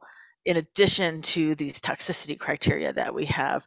And so I just think it's important to be clear about that, because we're often trying to minimize the complexity of characterizing waste, but it is complex. And in fact, I think one of the best things DTSC could do for the whole world is to put out a modern tool, maybe, you know, modern app-based tool or some other tool that helps people to understand and characterize their waste, because the language, the structure of this chapter in the regulations, the complexity of trying to reconcile between the state and federal regulations, it is really complicated and super hard. And I think it makes people feel kind of hopeless when they're getting inspected and somebody, you know, second guesses what they're doing, or if they get in trouble with some compliance issue. And I just think that's my biggest comment about, you know, reworking the hazardous waste program. It's not always possible to rework the complexity, but I think we can rework our tools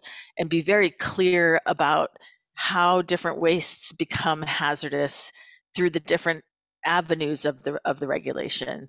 You know, whether it's through exclusions or exemptions, or the activity that you're doing with that material, or whether it's some characteristic or some process that generates it. I think we just have to be really clear about that to help people comply. I agree with you.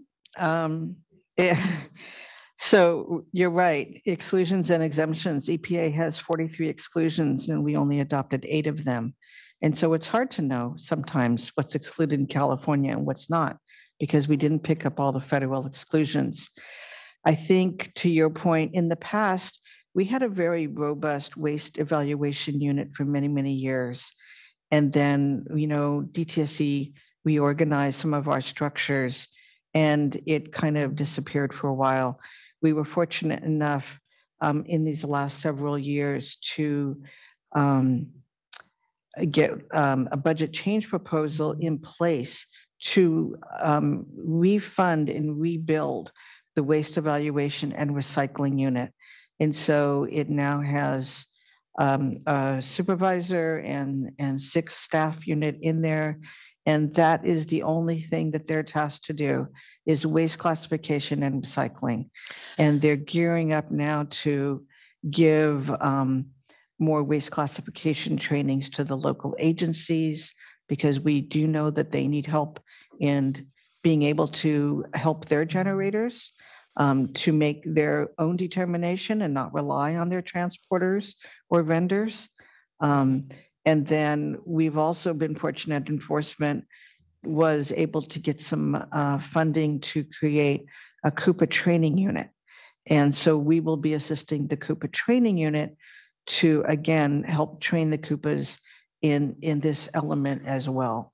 Recyclable materials, what isn't recyclable.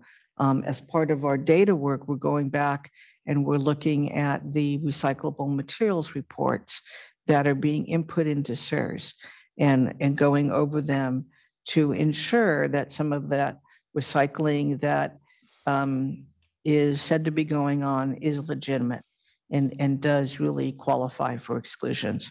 So I appreciate your comment. Thank you, Marty.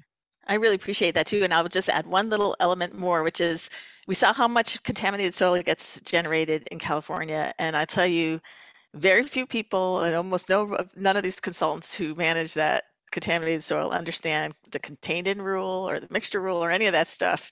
And I think that's an element of waste characterization that often gets completely done wrong. You're right.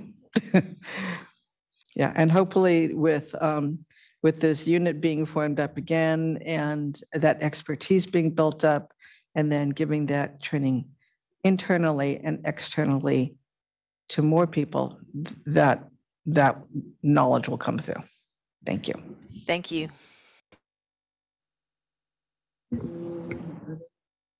Thank you. Who's next, Elsa? Chuck does have his hand raised. All right, Chuck, please go ahead. Let's hear from you. Well, when you called on me the last time, I realized I didn't have my hand raised, so I figured I better raise it real quick because I was going to have a question one way or the other. But I do have a comment on this issue of revisiting the definition of what you call a hazardous waste. And I think, Diana, you made a reference that it's been in place for a long time, but I do hasten to recall that I think it was under Duke Majan that Winston made prior reference to when Jess Huff was the director of the department. He went into what was called a regulatory structure update, or RSU. And one of the key focuses of that was to try to change the criteria for identifying hazardous waste to not, as some were considering, overreaching. And there was quite a bit of pushback, I know, from the legislature and from environmental groups that were against the idea of deregulating or less regulating hazardous waste. And I seem to recall that one of the big cleanups that was going on at the time was the lead contaminated soil under to be removed from the new Giants Stadium in San Francisco, Giants Stadium in San Francisco. And that was quite a large project. And there was some talk of it going out of state because of having the criteria too stringent, being a non-recreal waste. And I think there was quite pushback from local legislators. And so ultimately nothing ever came of the RSU. And I think I haven't seen Jess in years, but I know he kind of felt that was kind of a big defeat. So I just know it's going to be a problem to try to deregulate or lower regulate hazardous waste in California. But I do agree with the comment made that more attention needs to be spent on the hazardous waste classification system to get people to understand it better, because there's a number of little twists and turns and tricks in that whole framework that needs to be better understood by everybody that manages hazardous waste in California. And I'm just worried sometimes that the level of understanding is small. I used to teach a class at UC Davis called Treatment, Storage, and Disposal of Hazardous Waste in California. And one of the most popular sections of that was when I brought in people like Rick Broush and other folks that used to work in the hazardous waste management section. And people were just amazed at the complexity of what California has done to create this system for identifying hazardous waste. But they were very much appreciative of having a better understanding of it. So it's kind of a yin yang kind of thing. So be careful what you ask for. Absolutely. Thanks, Chuck. Thank you, Chuck. Yes, I worked on some of those RSU projects back in the day, and we still have all of those RSU elements in our binders. And I think that's one of the things we'll do in part of the planning process is go back to those and see whether or not we can glean things that we can use in the planning process. Yeah, I don't disagree with that. That's good. Thank you. All right. We got anyone else raised hands on Zoom?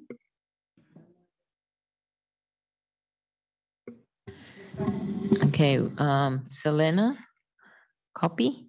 I agree with Marty Walters' comments regarding needing better tools to help hazardous waste generators identify those waste. All right, sounds like we got a consensus here. Okay, got one more hand up.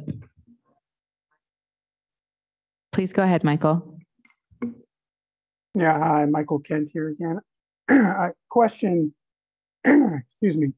I'm wondering, as you were reviewing this, did you look at possible waste streams that you might want to consider for exemption based on, not thinking that they should or you would want them to designate as a hazardous waste? I mean, I'm not sure how those exemptions all were put in place originally, but like I know there's been some discussion we talked about where now, with all the legalization of marijuana, that marijuana compost designates as a hazardous waste. And maybe if it does, it should, and it should be managed as a hazardous waste. Or, is it eligible for universal waste or some sort of exemption? But did you kind of like review various waste streams out there to determine if how they get designated makes sense and is what was intended with the legislation? So yes, in the planning process, we do plan on looking at the federal exemptions and exclusions to see whether or not California might now want to adopt some of them. We actually currently are. For example, EPA adopted an airbag exclusion to facilitate the sending of airbags back to facilities because of the Takata recall and other airbags. So that's an exemption California is looking at right now. We are looking at some other federal exclusions right now. And in terms of green waste or those plants that exhibit a characteristic of aquatic toxicity.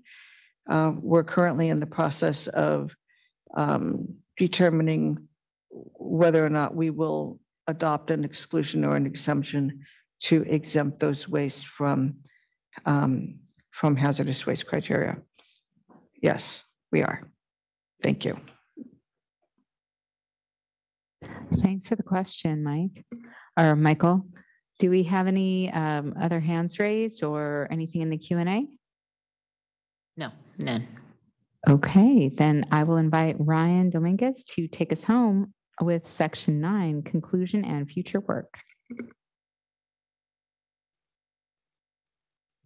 Great. Okay, so thank you, everybody, and thank you, Diana. That section 8 was, and the criteria is very interesting. It's one of my favorite sections. So that brings us to our future work and conclusions. So future work will focus in 4 primary areas for planning. We have waste reduction, waste criteria, capacity assurance, and environmental justice. Over the coming years, we will be working to develop a plan that includes these areas. And as we've been talking about, this plan is due in March of 2025 to the Board of Environmental Safety for their review and approval.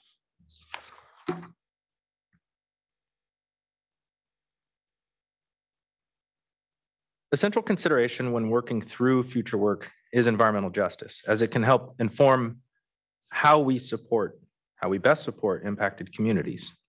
Now, DTSC has been able to gather more information for potential approaches to address concerns.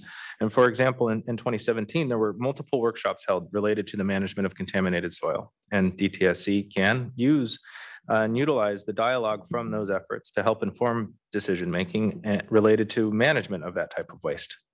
In addition, there are other initiatives that are currently in their beginning phases or are being planned. And as such, these ongoing outreach efforts can be used across the department to collect information about concerns regarding hazardous waste management. DTSC can also use information gathered from previous work and other initiatives like sea level rise considerations or virus screen and other community surveys to help inform and develop recommendations for the plan.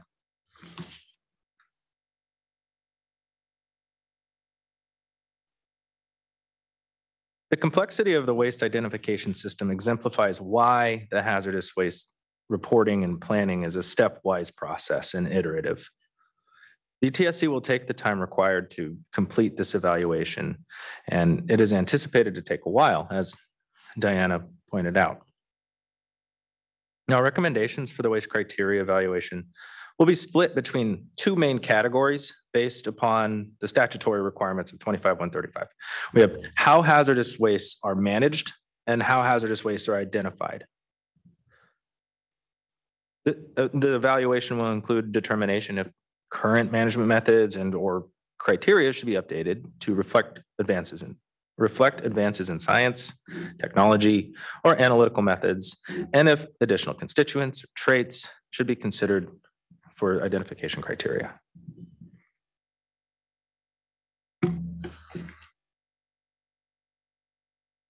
There's 2 primary types of capacity: disposal capacity and throughput capacity. Disposal capacity is how much room there is to appropriately dispose of waste in the ground. A throughput capacity is how much of something can be put through a system over a certain amount of time. So an example is how much waste can be treated at a facility, like a treatment facility, in any kind of treatment process over any given period of time. Now, this also impacts how much waste can be recovered through a recycling process. The DTSC will use information from this report to help determine the current capacity for waste management in California and help forecast the waste management needs in the future.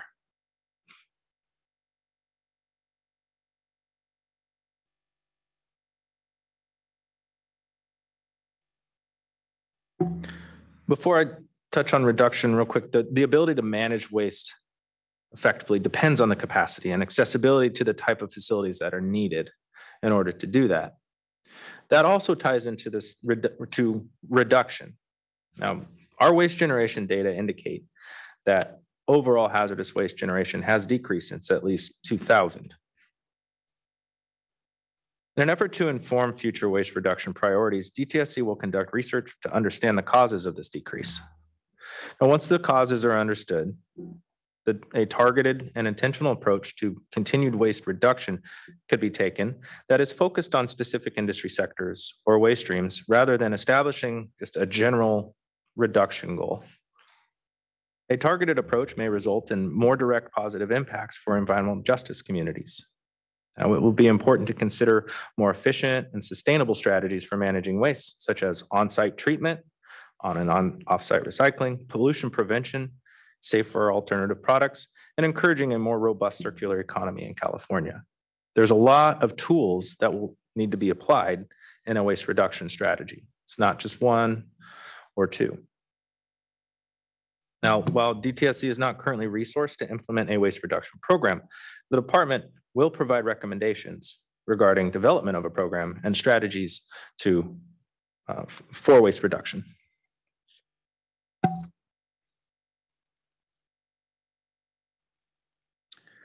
The report also identifies several data gaps. I've only included 4 here, but there's a big list of them in the report itself.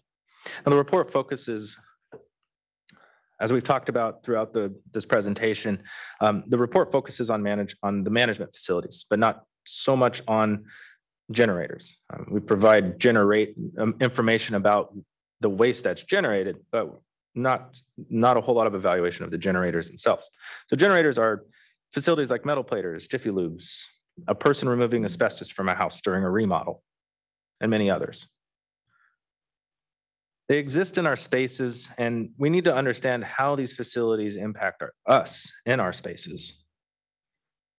Now, understanding what the current capacity is and what may be needed is very important for planning. And understanding how much waste is treated on site and recycled on site and how much is recycled, how much of that is occurring, getting a more clear picture of that. That information does exist in one main database, and it's hard to obtain. And so we're working towards making that easier so we can analyze it and understand it more. And that ties into both of those first 2, generators and capacity.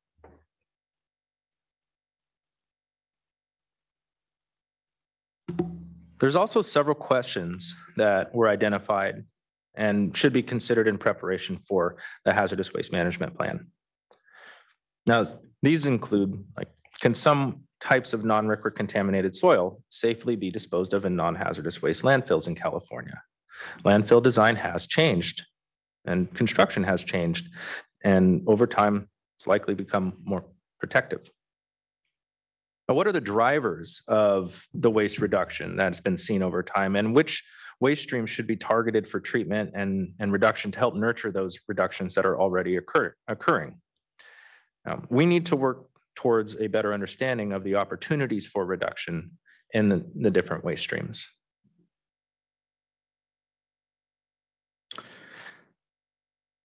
Now, we're currently in our 60-day feedback period, which ends September 17th. The future for us is looking at a second workshop in 3 weeks or so. We have not finalized a date. We are working to try and do that soon, but looking at different availabilities and different considerations. But we do very much look forward to additional feedback. I wanted to remind everybody about how to access our report. It is available on our website. So if you haven't accessed it to read it, it is available there with the button that says click here to read the draft report. And then there's also a form available and a button there for feedback, as well as signing up for our e-list and our email. So we do encourage you all to reach out, provide some feedback, and we hope to hear from you moving into the future. And with that, I will open it up for comments, feedback, or questions. Thanks, Ryan. Do we have any hands raised on Zoom? And they're all popping up. Oh, they're all popping up now. Who's first? Marty? Okay, I'm first. And also this will be my last comment, I promise. I just want to say thank you for pulling this together. I think the questions you're asking are really good. And I think when we talk about focusing on environmental justice, my biggest concern is that DTSC, in delegating so much of its program to the Koopas, has kind of lost the thread a little bit with addressing the environmental justice issues that really come up from the generator side and what's happening on generator properties, and thinking about the whole life cycle of what's happening at those properties, because they're not getting closed out properly. And I think there are residual risks that are in all kinds of places, and maybe that's why you got to go back to that pre-2010 data and think about where your highest risks are. And I think if we can look at hazardous waste planning in the context of really thinking about where those risks are in the context of communities that are more affected when there are problems with these kinds of activities, then I think all that makes sense. And I've been to a bunch of these community meetings that DTSC has held. And oftentimes people will come and they look to Department of Toxic Substances Control as being our state experts on toxics. And it's really disappointing to be at one of those meetings and it's on a very specific thing like our 78 permitted TSD facilities. And somebody's asking about their neighborhood in Vallejo. And they're sort of shuffled to the side because there's no permitted TSD facilities in Vallejo. And I think, along with my suggestion for really modern, good tools for identifying hazardous waste, I think that our state leader in toxics, the DTSC, needs to have some really good, modern, accessible tools to help people navigate our state bureaucracy and to understand where they can go for questions and how they can register concerns when they do find them. Because I think that's going to be the way to help people access this very complicated and very scientific and somewhat opaque system that we have. So that's my comment. Thank you. Thanks, Marty. Really appreciate all of your participation today. Who's next? Winston? Okay, first, I too want to support the notion that this has been a very, very productive day and a very well presented, very difficult, very complicated, very expansive subject. On a personal level, I'd like to leave you with three thoughts. One is, and it's come up in more than one of the segments, I hope that you'll set as a priority for yourselves in developing this plan, which again, one more segue. I think this is one of the most important undertakings I've seen this department take on in a long period of time that I've had some involvement with it, over 40 years. This plan, if done properly, will serve the people of California and the agency, the department, in many, many ways. So my first personal thought is, please keep in mind the thought of producing a report and also encouraging those that write regulations to use more plain language to help people understand this complicated subject matter area. To that end, I'd like to also just raise the notion that as part of the plain language explanations, you might, since disposal represents the last recourse in a sense, in terms of your priorities, I think it would be of some value to include some information about what it would cost to replace the existing facilities that are here. Because cost to everyone, including those that would need to use the disposal sites capabilities, is a consideration in many ways based upon the discussion that you've authored today. And lastly, and this one's the most controversial, if in the collective wisdom of this management of hazardous waste report, you give some thought to who benefits from all of this activity and all of this expenditure of taxpayer money and fees, who benefits? And it's always been my view that all of California benefits, and that while the polluter pays concept makes sense, and I offered a little bit of caution about too much of that concept, I think all of the people of California benefit from the successful completion of the programs and efforts that are there. And I therefore think the general fund ought to pay on a regular basis more money into this enterprise. So those are my thoughts. Thank you for, again, a very well presented large amount of information today. I commend you. Appreciate it, Winston, and appreciate all of your comments and input here today. Thank you for participating. Who's our next? Michael? Hi, this is Michael Kent. So first, I also want to say thank you for presenting all this information. I was able to do more of a review during lunch of the document, and I'll be taking it back to our Hazardous Materials Commission to take a look. We're also bringing in our CUPA to learn how they're doing things at the local level. But I have a question for you, which is going to be the first question they're going to ask of me, which is, after having looked at all the information in this report, is the state's hazardous waste program, management program, working? And I'm curious to know what you think after compiling all this information. Does it indicate that the system is working, or that it has serious problems, or just needs some tweaking to move the management of hazardous waste sort of up the system from disposal to recycling, reduction, and pollution prevention? So that's my main question to you. Has the data you've collected enable you to make a conclusion about that, and what is your conclusion? And then the other is, if the focus is on environmental justice in the plan moving forward, has your hazardous waste management report collected the kind of data that's going to enable you to make determinations about whether there are environmental injustices going on around the management of hazardous waste in the state, what those are and how to correct them? So those are my two questions, and I'd appreciate any thoughts you have on that. Thanks, Michael.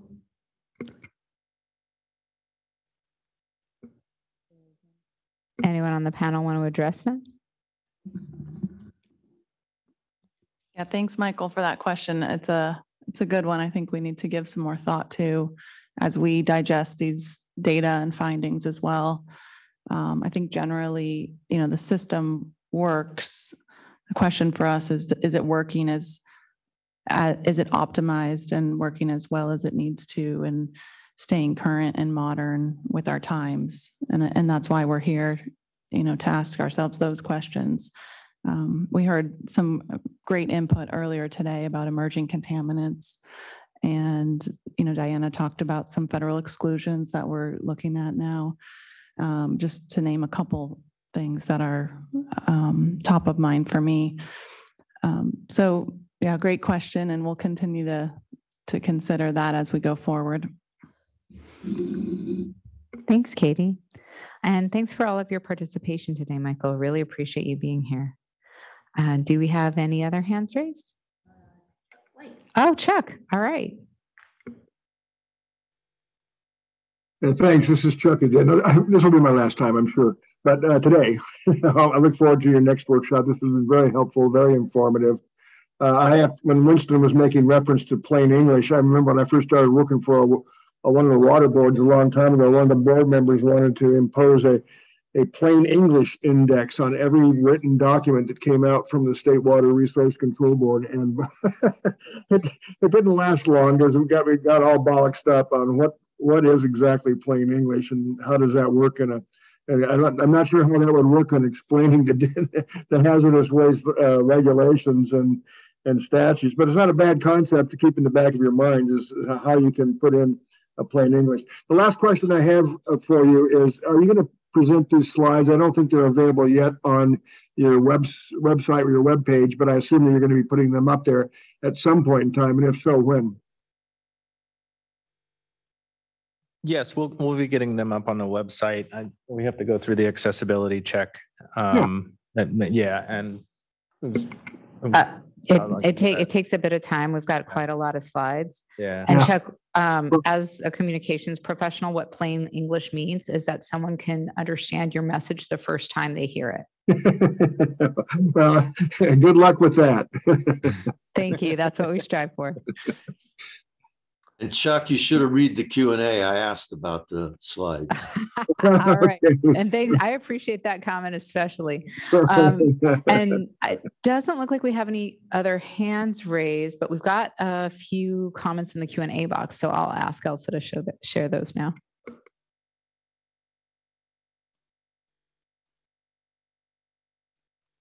Okay. Thanks for the very informative workshop. My question is, DTSC doing anything to incentivize the construction of new and upgrade of existing management facilities?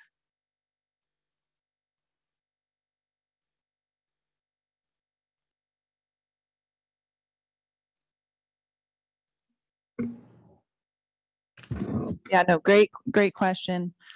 This is a topic with our permitting division and across our program recently, especially because especially the new facilities. I mean, we're aware, and it came up today that there's a need for new facilities to treat, process waste, especially from all emerging sectors of alternative energy sectors, and that's desirable, especially to support a more sustainable economy for the state. So it's something that we're talking about. I don't have an answer for you today, but I can say that will be an important question we look at in the plan. So thanks for raising it. Okay, next we have Ivana Castellanos, Positions for Social Responsibility, Los Angeles. Thank you for your presentation today and for your work on the hazardous waste report. There is so much information here, and in working with various community organizations throughout Los Angeles and the Central Valley that are impacted by contaminated sites or hazardous waste in their communities, we would recommend extending the deadline for comment from a 60 to a 90-day comment period to allow communities additional time to work through this and process this information in order to provide you with feedback to strengthen this report and plan development.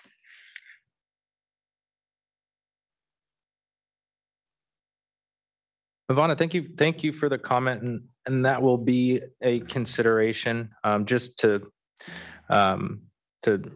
as a reminder, this is right at the beginning of our process. This report isn't a one and done report. This is an ongoing effort for years to come, and so there's going to be a whole lot of opportunities for input and participation. So I just wanted to leave you with that, because that's a central point and reminder that we've been trying to pass forward, is that this is ongoing.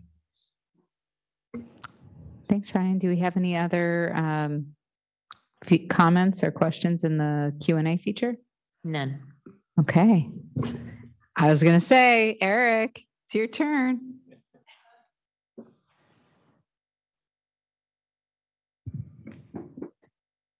Thank you, Eric Nolan. So yeah, and I want to echo what everyone has said. This report is obviously a lot of work, and you've put together a lot of information. And frankly, when I first looked at it, I was really impressed with the amount of data, the charts, the visuals. I mean, I think there's a lot of information here, and I want to thank all of you for the work that you put in on this. And thank you for this time today too. I know all of us appreciate the opportunity to have input.